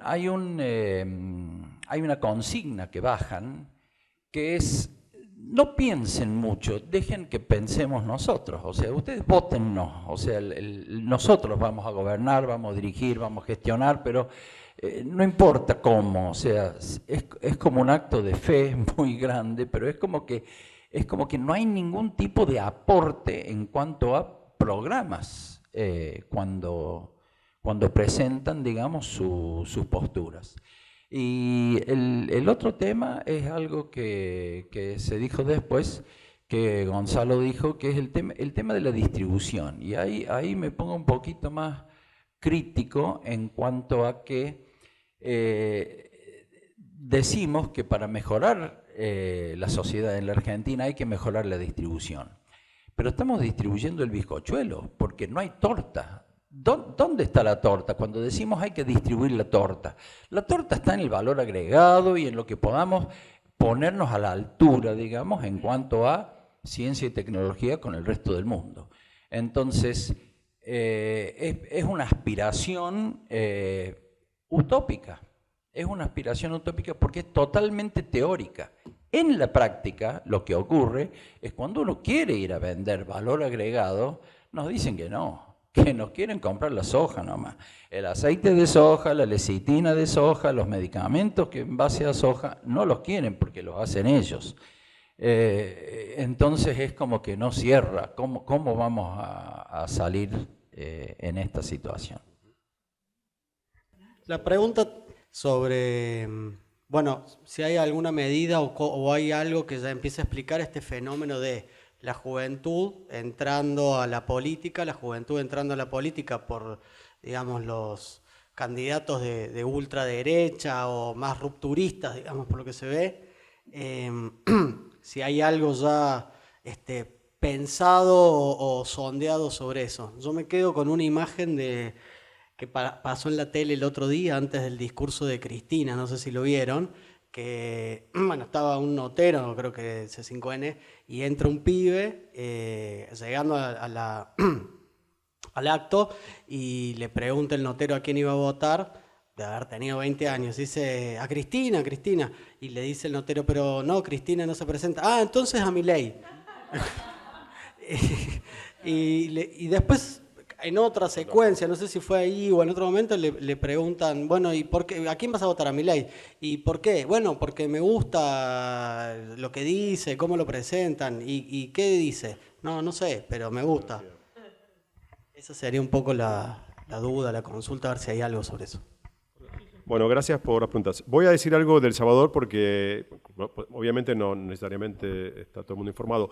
El tema con Bukele, sobre todo, o sea, muy brevemente, Salvador venía de una polarización entre una derecha muy extrema y el frente, un movimiento, digamos, combativo que luego entró a la política, y Bukele es como una nueva élite que muy moderno, echa a sus ministros ¿cómo se llama? Por Twitter, estuvo en la Asamblea de las Naciones Unidas con una gorrita, es un pibe joven, así, bastante fachero, y estuvo en la Asamblea de las Naciones Unidas hablando de todos los presidentes, y dijo, esto es lo más importante, y se sacó una selfie, y dijo, esto es más importante de todo lo que digan ustedes. O sea, el tipo tiene algo disruptivo en un país que estaba bastante fuera del mapa, y generó un optimismo, lo cual es interesante. Pero lo que ahora generó muy impresionante es que tiene todo un problema de seguridad muy fuerte y suspendió todas las garantías institucionales, hay un montón de muertos, o sea, es casi dictatorial lo que está haciendo, pero se le generó mucho apoyo porque la gente no podía salir a la calle, literalmente. Entonces, y lo que es más tremendo es que hay como una especie de moda Bukele en toda América Latina, entonces todo el mundo, muchos países están diciendo necesitamos un Bukele, etcétera, y muchos líderes de derecha y no solo tan de derecha, están con esa imagen porque hay una cuestión de una demagogia punitiva, porque a nadie le fue bien de algún modo con el tema de seguridad, ni a la izquierda ni a la derecha, entonces eso está ahí y es una de las cuestiones más fuertes. Qué bueno que trajiste el tema de la inflación, porque nosotros tenemos la inflación, en todo el mundo la está bajando y posiblemente, ya que hablamos de política, yo te decía, los de Juntos por el Cambio yo hablo con algunos, están todos pensando bien desde arriba, cuánto ajuste va a tolerar la sociedad, y está muy pensando en el 89-90, en el 91, cuando Menem bajó la inflación y le fue bien, y además ahí bajó la pobreza, es cierto, entre el 91 y el 93 bajó. Ahora no es lo mismo, por varias razones, la sociedad está más organizada, la sociedad ya sabe lo que es un ajuste, en ese momento no se sabía, y el ajuste lo había hecho ya la hiperinflación con Menem. Entonces, digamos, vos hablas con alguien de Juntos y le decís, mirá, vas a durar 15 minutos la sociedad. Pero yo cambié de opinión últimamente. Pienso que si uno llega, creo más bien que va a llegar Juntos que nosotros, y logra bajar la inflación, va a tener apoyo. Estoy diciendo creo, me parece que, que hay un clima un poco más parecido al 90, o sea que va a tener un tiempo de rédito. ¿Por qué? Porque el que llegue va a tener que, no quiero decir la palabra guaranga, va a tener que agarrárselas con alguien, va a tener que, y posiblemente, ojalá no me escuche nadie de Juntos por el Cambio, va a tocar a los más débiles, no van a ser los trabajadores, ni tampoco a los que cobran planes, van a ser los jubilados, seguro. Y sí. ¿Dónde tenés plata para cortar? ¿Dónde no? Casi no hay movimiento. Está bien, sí, estuvo Norma Pla, los que se acuerdan, en el 90, pero no hay movimientos casi de jubilados. Sí, estuvo las protestas, pero, digamos, en un momento, si tenés que elegir un enemigo débil para cortar plata y que te rinda, agarrás a los jubilados. Ninguno está inventando nada. Entonces, si vos tocas a los jubilados y la inflación es algo que beneficia a todos, si baja la inflación, beneficias a todos. Entonces, yo creo que cuando digo creo, yo temo que lo que yo pensaba hace unos meses, que no van a poder, están locos, ustedes piensan, o sea, en Argentina no puedes gobernar contra la sociedad, yo creo que no, en otros países sí, ya casi ninguno, en Argentina no puedes gobernar contra la sociedad, porque está organizada, porque estamos organizados, pero yo creo que la inflación va a ser el bien común, posiblemente muy como, y creo que eso hay algo, y que la problemática de la inflación, porque va a estar bajando en todo el mundo, hace un año estaba subiendo, hoy no. Pero nosotros estamos cada vez más Estamos más con un problema de 5 países del mundo, y la verdad es que no sabemos cómo hacerlo, y todos fracasaron. Como yo digo siempre, si fuera tan fácil ya lo hubieran resuelto. ¿Vale? La verdad es que todos fracasaron. Es muy impresionante, todos fracasaron. Los de nosotros, los de derecha, los demás. Y está ahí, todos, por supuesto, estoy súper de acuerdo con Willy, la cuestión es cómo agrandar la torta. Todos los economistas más o menos racionales dicen, sí, hay el pacto exportador, pero bueno, necesitas 15 años, credibilidad y estabilidad en las políticas, que el que invierta piensa que va a invertir, etc. Y además, perdón, no quiero ser... Los impuestos en Argentina, si los pagas, son altos. Nosotros tenemos un 35% de carga impositiva. América Latina tiene un 25%. Tenemos la misma carga de la OCDE, pero el tipo que paga impuestos muchas veces también paga educación privada, salud privada. Entonces, tienen razón un poco, están enojados. O sea, y después ven la política y lo que ven no les gusta. Un tema que no hablamos fue corrupción. Nosotros trabajamos bastante el tema de corrupción. Corrupción lo que aparece es como el epítome de la falta del privilegio. Es como lo que arrastra todo la cuestión de que el esfuerzo en Argentina no garpa, porque finalmente la corrupción no es una metáfora, es como una muestra de eso. Entonces, y no hubo una autocrítica a nuestro lado sobre el tema. O sea, no es que nos interese, somos anticorrupción como política. Es decir, no nos gusta, a mí tampoco, que la corrupción esté en el centro de la política, como el debate, pero tampoco la resolvimos. Y ahí estamos un poquito, digo, yo siempre miro comparativamente, estamos un poquito peor que otros países de América Latina, estamos peor que otros países de América Latina, que Brasil, que otras izquierdas, un poquito más autoindulgente, digámoslo.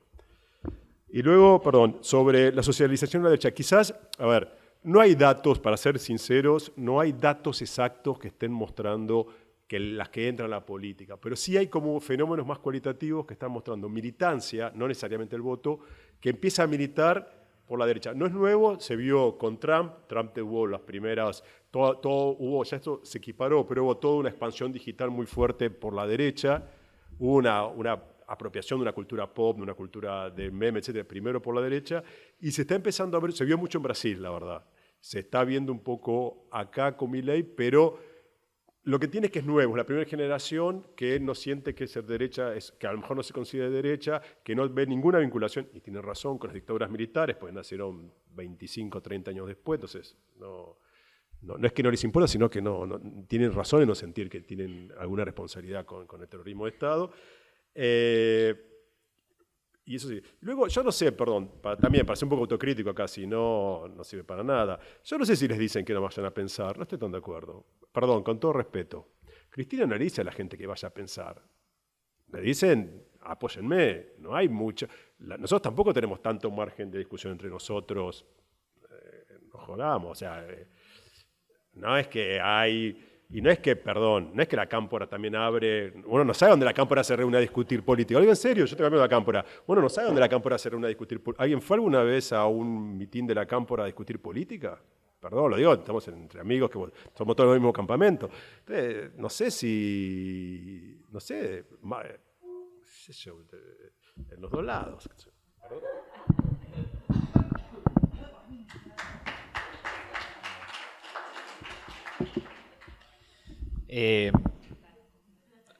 No, muy cortito. No voy a agregar demasiado a eso. Sí pensaría qué son los jóvenes aparte de un grupo etario, ¿no? Porque si a eso le sumas que son los que tienen más desempleo, son los que tienen más informalidad, digamos, son los que se mueren, ahí está Nicolás Cabrera que nos lo enseña siempre, son los que primero que se mueren, ¿no? Los más asesinados, los más afectados, los más perseguidos por la policía. Bueno, quizás la explicación no es solo etaria, también, ¿no? Y ahí viene, digamos, en términos de efecto estructural, y sí, la verdad que a todos nos molestó esa declaración de juez cuando dijo que la democracia no le había dado demasiado a nadie, no me acuerdo cómo lo dijo, pero hay que poder ofrecer más, sin lugar a dudas, o por lo menos después no sorprenderse. Y en relación a la inflación me parece lo mismo. Pensaba, la mayoría de quienes estamos acá somos asalariados, si no todos o hijas de asalariados. y la inflación es sumamente problemática para nosotros en términos de consumo. Imagínense para quienes la tienen también en términos de producción. Hacer un presupuesto hoy para un independiente es un chino. Perdón. También pensar en eso. La inflación funciona como factor de descontento sin lugar a duda y funciona como factor de inestabilización absoluta de cualquier tipo de horizonte. Y ahí sí también hay otras dimensiones, como la digitalización, lo que está pasando hoy alrededor de pibes y pibas que consiguieron de formación relativamente alta y que están en negro o precario, pero al mismo tiempo están clasificando imágenes para una empresa digital afuera y cobran en PayPal en dólares. Y ahí sí, la retórica solidarista como fundamento para apoyar al Estado y capaz se queda corta. Y un dato para el compañero, no se olvide que cuando se votó en la asamblea universitaria, quienes se oponían a la creación de la carrera de Sociología dijeron literal, menos Weber y más Popper. Bueno, yo quería hacer una pregunta a Gonzalo. Había quedado pensando un poco en esta división o polarización sobre la desigualdad o a quién le pega más la desigualdad, que medio que estaba entre o los pobres o los trabajadores. Y no sé, un poco me quedé pensando en que hay muchos trabajadores que también son pobres, digamos, y que está este nuevo fenómeno de los trabajadores pobres en Argentina. Y por ahí no sé si eso se había contemplado en estas respuestas o en la interpretación de las respuestas, de decir tipo, bueno, capaz que se está eligiendo en realidad un poco lo mismo. O sea, se está eligiendo, o sea, en esta respuesta o esta tal polarización capaz es un poco aparente. Y bueno, nada, eso.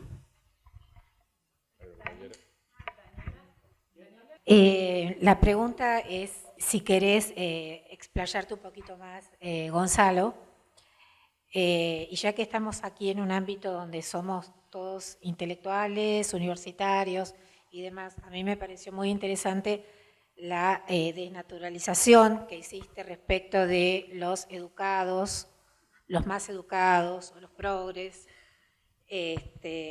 Pensaba en esta cuestión de la distinción, que creo que vos has trabajado, ¿no es cierto?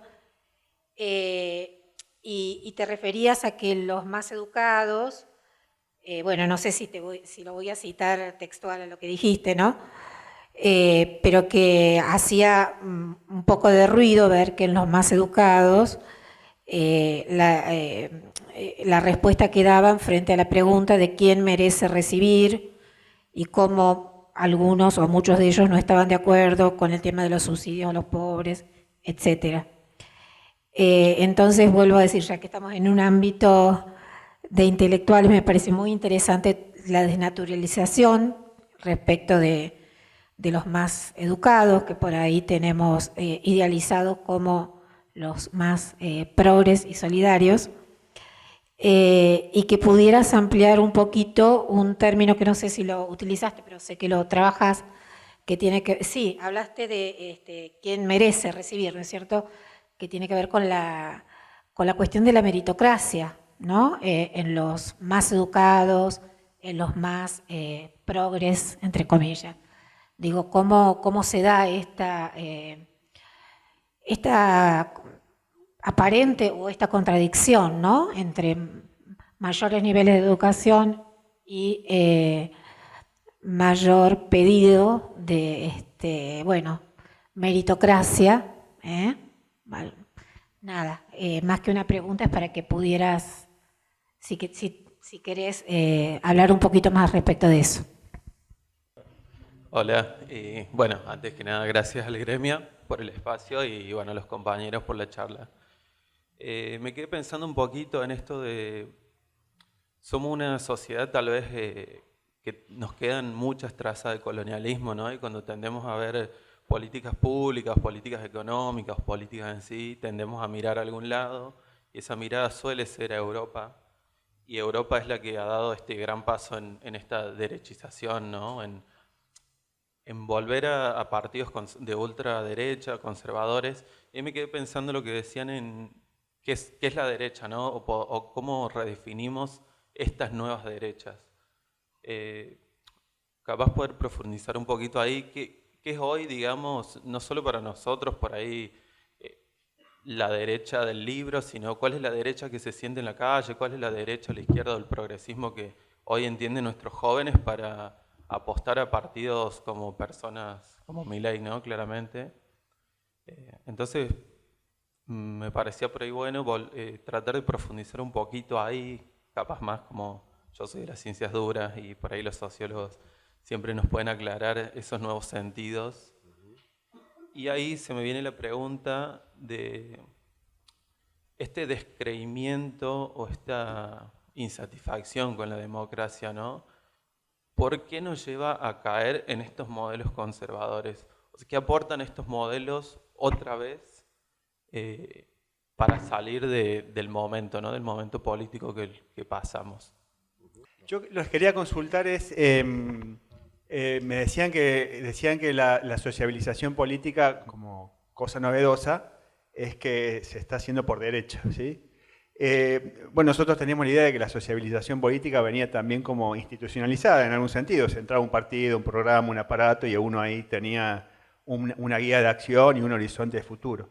¿Qué están viendo ustedes de esta sociabilización política que yo creo que es como desinstitucionalizada o lábilmente organizada en torno a partidos claros y a programas, ¿no? Claramente hay una diferencia que creo que entre las nuevas y las viejas derechas, que las viejas derechas tenían como un programa claro y un camino, una hoja de ruta, y hoy eso no es tan claro, es más como cliché y todo eso.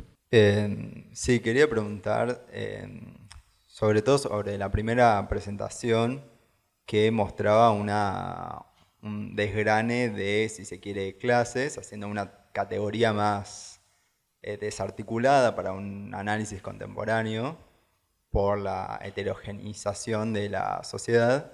Entonces estaba pensando si no hay un modelo expectativo al que se pueda aspirar, tampoco se lograría una buena representación. Y también conectándolo con la segunda presentación, si no existiría una élite no solo económica, sino también intelectual hacia estos modelos de democracia que tenemos, que son más liberales, parlamentarios, deliberativos, que también tienen su auge, una tendencia histórica en la racionalidad, en la racionalidad más liberal. Si no, no quedarían obsoletas, y si en ese caso no tendrían que marcar un nuevo horizonte para una democracia más posible, logrando pensar también en estos nuevos desarrollos que tiene Latinoamérica, en también desarrollar nuevas teorías democráticas, ¿no? Se podría pensar en Mouffe o Laclaude, en estas democracias más participativas o pluralistas. Muchas gracias. Yo voy a hacer lo que dijeron recién ahí al fondo, estábamos proponiendo una clasificación entre una derecha populista y una derecha neoliberal radical en América Latina con otro compañero, Marcelo Nazareno, digo, para pensar las diferencias en la heterogeneidad que hay en la región. No es lo mismo Bolsonaro que Milei, entonces esa podría ser una forma de pensar estas nuevas derechas que estamos asistiendo.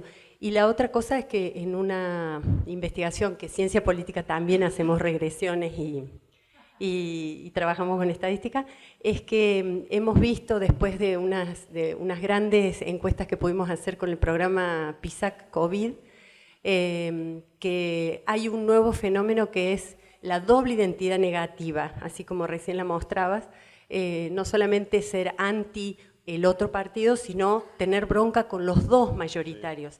Y eso nos da en la medición que hicimos en mayo del 22, casi 9% de personas que responden que les da mucha bronca las políticas de Cristina y que les da mucha bronca las políticas de Macri. Y eso pareciera más que ser una identidad negativa solamente, la puerta de entrada a estas nuevas identidades de derecha radical, que bueno, lo que hay, lo que se expresa es una fuerte reacción a los partidos tradicionales, ¿no? Sí. Los que le llaman en otros lados anti-establishment, bueno, las coaliciones dominantes. Así que, bueno, me parece que hay un montón de diálogo para hacer. Lo que no tengo, y venía a ver si teníamos, es alguna esperanza, algún caminito por dónde. Me parece que por ahora, no. Hola, una pregunta muy cortita para Gonzalo. Me encantó tu gráfico bimodal. Yo ya había perdido la esperanza en poder hacer algo de militancia porque para mí la polarización era 100%, digamos, 50 y 50. Pero viendo ese gráfico me parece que algo queda en el medio. ¿Cuánto es ese porcentaje? No sé cuáles son los números, en base a cómo hicieron ese análisis, esa encuesta, pero me gustaría saber qué porcentaje cae entre las dos. ¿Por cuánto trabajamos exactamente? Bueno, trato de ser breve. En relación a la pregunta, gracias porque permite aclarar, quizás algunas cosas se pasaron medio rápido, pero la idea que yo quería traer era que la primera imagen que aparece de una víctima distributiva, por decirlo de esa manera, no son los trabajadores como categoría ocupacional, son los trabajadores como categoría moral, son los que trabajan. La idea de yo soy el único boludo que paga impuestos. Por eso decía, una sociedad imaginada como en mitades. La mitad trabaja y la mitad vive de esos que trabajan y por eso es inviable. Efectivamente, y el fenómeno del trabajador pobre, la verdad que no es nuevo, digamos. A lo sumo se construye mediáticamente como una novedad en la medida en que los trabajadores forman, y está toda esa manipulación. Nosotros tenemos que tratar de evitar eso, ese cálculo de menos que una canasta básica, calculando una canasta básica familiar para un salario de una persona. Digo, queremos decir que cobran poco, está bien, pero no nos sirve de argumento, me parece, tendremos que dejar de hacer eso. Pero en ese sentido, la idea de que la principal víctima es la persona que sí se esfuerza, que elige esforzarse, y que siempre se autopercibe como la única que lo hace, y que todo el resto son unos avivados.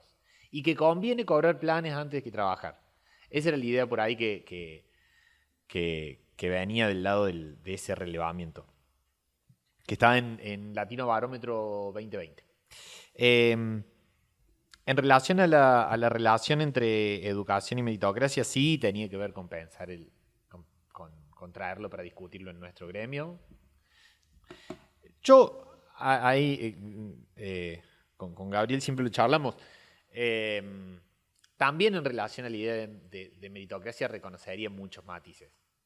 Primero, la diferencia entre si creemos que en alguna medida es bueno que se reconozca el mérito en algún punto. De hecho, rendimos concursos y no encontramos todavía una forma mejor de asignar recursos públicos, que son puntos, salarios y demás. Entonces, en ese sentido, creemos en la meritocracia, por lo menos en términos prácticos, lo hacemos. Y además, esta otra dimensión, que es creer que la sociedad funciona efectivamente como una meritocracia. Y ahí sí, digamos, la mayoría de las personas te diría que no, por razones distintas. Algunos por razones estructurales, de que no es el mismo punto de partida, algunos por razones morales, la cuña, el arreglado, la coima, la corrupción, etc. Y después también hay que reconocer distintos criterios de mérito. Nosotros tenemos criterios de mérito variados. Digo, la tierra es de quien la trabaja, es un principio de justicia, es un criterio de mérito. ¿Se merece liderar el que más milita? También es un criterio de mérito político. ¿Tiene que cobrar más el que tiene más cantidad de títulos? Buena parte de la sociedad te lo discutiría. El que tiene el trabajo más feo, seguramente muchos sí te lo aceptarían. En ese sentido, salir a dispararle de lleno a la meritocracia me parece que fue uno de los errores propios. Más bien habría que discutir en cuánto, dónde y qué principio de justicia aplicamos. Y en relación a la pregunta sobre el plano factorial, pensemos que es un mapeo, una imagen que representa posicionamientos, opiniones y actitudes, no voto, en primer lugar. Y segundo, sí ahí nos aparecía con más o menos peso de acuerdo a la fuente. Trabajamos con 3 fuentes internacionales y en todas había una suerte de armado en tercios. Con el diario del lunes, nosotros lo hicimos en 2021, pero había una estructura de tercios en donde lo interesante de eso es que aparte discutimos mucho cómo nombrarlos, porque no eran indefinidos, no era que no sabían qué querían. Nosotros terminamos llamando condicionales, porque no era que creían que los planes sociales estaban mal, sino que tenían que ser restringidos en el tiempo y tenían que ayudar a insertarse en el sector formal. Y no era que creían que los impuestos estaban mal, los impuestos a la riqueza estaban mal, pero que no debían hacerlo de manera compulsiva, cohesiva y sin generar consensos previamente. Esta idea de hagamos la revolución pero de manera ordenada. Pero ahí había un tercio que, insisto, la idea no es plenamente liberal, no es plenamente antiderecho. Esa era como la idea. Bueno, brevemente, porque imagino que todos quieren ir a tomar vino, yo también. Sobre la primera pregunta sobre la derecha, a ver, 2 o 3 cositas. No es que necesariamente la gente que vota a la derecha se considera de derecha, lo que sí se perdió el tabú, que había, no en todos los países, ojo, en Chile no había ese tabú, en Colombia tampoco había ese tabú, es un tabú más cono-sur. Se perdió un poco el tabú de nombrarse de derecha. ¿Qué es lo que cambia? Porque primero, piense que el establishment en Argentina, Brasil, en otros países fue de izquierda, entonces ser joven también es ser anti-establishment. Ser anti-establishment es, para alguien que tiene 30 años o menos, vivió ese gobierno, entonces eso es parte de juventud, bueno, ser contrario a eso. Segundo está la cuestión, que ya se nombró bastante, el esfuerzo, la idea de que mi esfuerzo y sobre todo mi esfuerzo ligado a mi cuerpo, sobre todo está en la imagen del chico o la chica que hace rap y pedido ya, pero esa idea de que todo está en mi esfuerzo. Y la agenda de seguridad, una cosa que se vio, que vieron varias encuestas, la nuestra y otra también, siempre los jóvenes fueron riesgófilos, la idea de que, y ahora se ve que el apoyo a la pena de muerte, que acá es un indicador de autoritarismo, de punitivismo, subió en toda la población, pero subió bastante en los jóvenes. Es la primera vez que, y ya, por ejemplo, era algo que diferenciaba varones y mujeres, las mujeres siempre fueron más antipunitivas que los varones, ya están bastante parecidos. Una cosa interesante, no sé si a Valeria le da similar, muchos trabajos están dando en Argentina, América Latina y no solo, que género ya por sí solo no explica nada. Género con educación, género con secularización, lo cual habla bien, está diciendo que para bien y para mal, quiere decir, habla que, digo, en opiniones, no me refiero a por supuesto, desigualdad. Entonces, digo, hay algo ahí. Después, Javier, la investigación no es solo sobre socialización política, no hay la verdad. Queríamos hacer una parte de socialización política por la derecha, sobre todo en Brasil. Lo que hay estudios es que por primera vez desde la restauración democrática hay movimientos juveniles de derecha, sobre todo en Brasil, Movimiento Brasil Libre, Escolas Sin Partidos. No son movimientos religiosos, son más bien libertarios o antipolítica, no es la derecha más conservadora. Lo que se ve en la parte más religiosa, sobre todo lo que hay, eso hay estudios sobre todo en Brasil, de antropología de la religión, es cómo hay una transmisión en el hogar, sobre todo en la mesa del padre, no la madre, sino el padre, que le dice a los hijos a quién votar. Entonces, esta idea de la ruptura generacional es nuestro mundo, es nuestra parte del campamento. Entonces, eso hay un poco, eso es lo que se está viendo, pero todavía no hay tanto, y acá alguna gente, Pablo Semán y otros, están mirando los jóvenes que siguen a Milei, como bien decías vos, de manera más discoordinada, de manera más apoyo en las redes, hay influencers de derechas que les va bastante bien, o sea, hay una disputa, no es una disputa, hay una, no disputan los mismos públicos, hay una presencia en el espacio digital y hay una apropiación de estéticas que les hacen más atractivas para los jóvenes, y eso está bastante presente. Sobre algo que decía acá el compañero, que es un tema súper interesante, esto de que antes había una clase. Hay una cosa que están viendo sobre todo un colega nuestro en Chile, ¿sí? Hay un análisis de por qué fracasó la Constitución en Chile, que es la cuestión de que hay mucha, lo que se llama antes single issue party, single issue citizen, personas que le interesa un tema. A mí me preocupa la cuestión ambiental, a mí me preocupa género, a mí me preocupa corrupción, estoy acá, y sobre todo eso es mi contradicción fundamental. Quien apoya esto, apoyo, etc. Lo que se está viendo y se vio, y hay análisis que están haciendo para justamente este libro que estamos haciendo con Vicky, del fracaso de la Constitución chilena, es que ha habido una multiplicidad de demandas y no pudieron negociar entre ellos. No, yo quiero esto, entonces, y eso, por supuesto, cada uno llevaba su demanda de la manera más radical para el que estaba en contra, y eso, para la parte del electorado que había votado contra Kast, contra la opción de derecha, porque era muy al extremo, votó contra la Constitución porque era muy al extremo. Entonces, la falta de agregación de demandas, yo no estoy tan seguro que en Argentina pase eso igual. Me parece que, como acá ya hay un campamento que más o menos están todos más o menos de un lado, no creo que falta eso, pero hay un análisis sobre eso, sobre esto, la dificultad de agregación, y como decía acá el compañero, antes había dos diferencias entre subalterno y subalternizado, o dominantes y dominados más clara. Ahora hay muchas demandas diferentes. Igual no son tantas, no se multiplican tanto, pero sí hay muchos movimientos seguros. Y sí, yo no soy tan pesimista. Las sociedades latinoamericanas son muy vitales. Los cambios que uno ha visto en términos de género, en términos de población indígena, eso yo creo que también que las luchas de género, además de haber producido, por supuesto, avances, por supuesto que falta un montón, eso modifica toda la política. Una vez que vos cuestionás las divisiones que parecen, con 28 millones de comillas, naturales entre el género, etcétera, se vas a cuestionar todo. Y lo que uno ve en los jóvenes, que no solo están votando, bien, es verdad, son los que están en situaciones más precarias, etcétera, pero también son los que están diciendo, así quiero vivir, yo quiero laburar todo el tiempo, yo quiero esta vida, y eso se está viendo en todo el mundo. O sea, hay quienes más pueden hacerlo, pero hay un cuestionamiento a las carreras, hay un cuestionamiento a las formas de trabajo, hay un cuestionamiento a la forma de vida que es nuestra.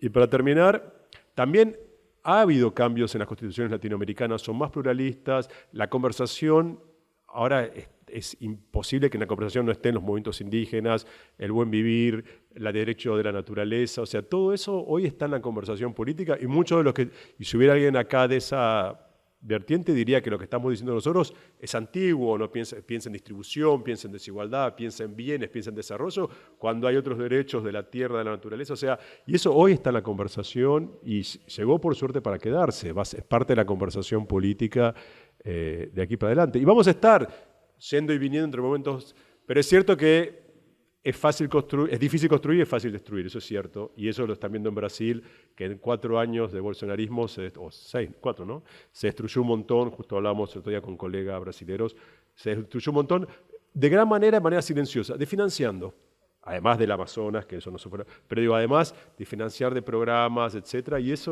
es uno de los riesgos más silenciosos que tenemos. Así que bueno, creo que terminamos, ¿no? Pero muchas gracias. No quería terminar así.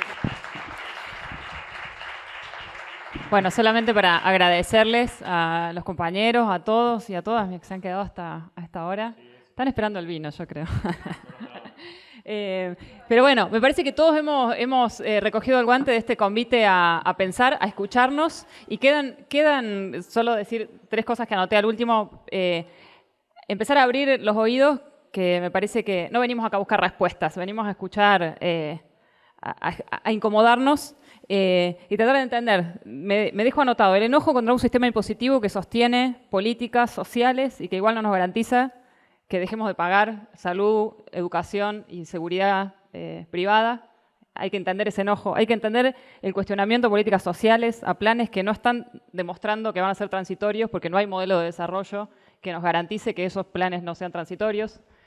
La defensa de algunos principios de justicia que solemos catalogar de manera un poco reflexiva como meritocracia, la frustración con la política, las adhesiones estéticas efímeras, no necesariamente ideológicas, a opciones de derecha, y por último el recelo y la crítica con los políticos, pero también con el Estado, pero también con los agentes estatales, y también con el CONICET, y también en 3, 2, 1 con todos nosotros que vivimos del Estado, ¿no?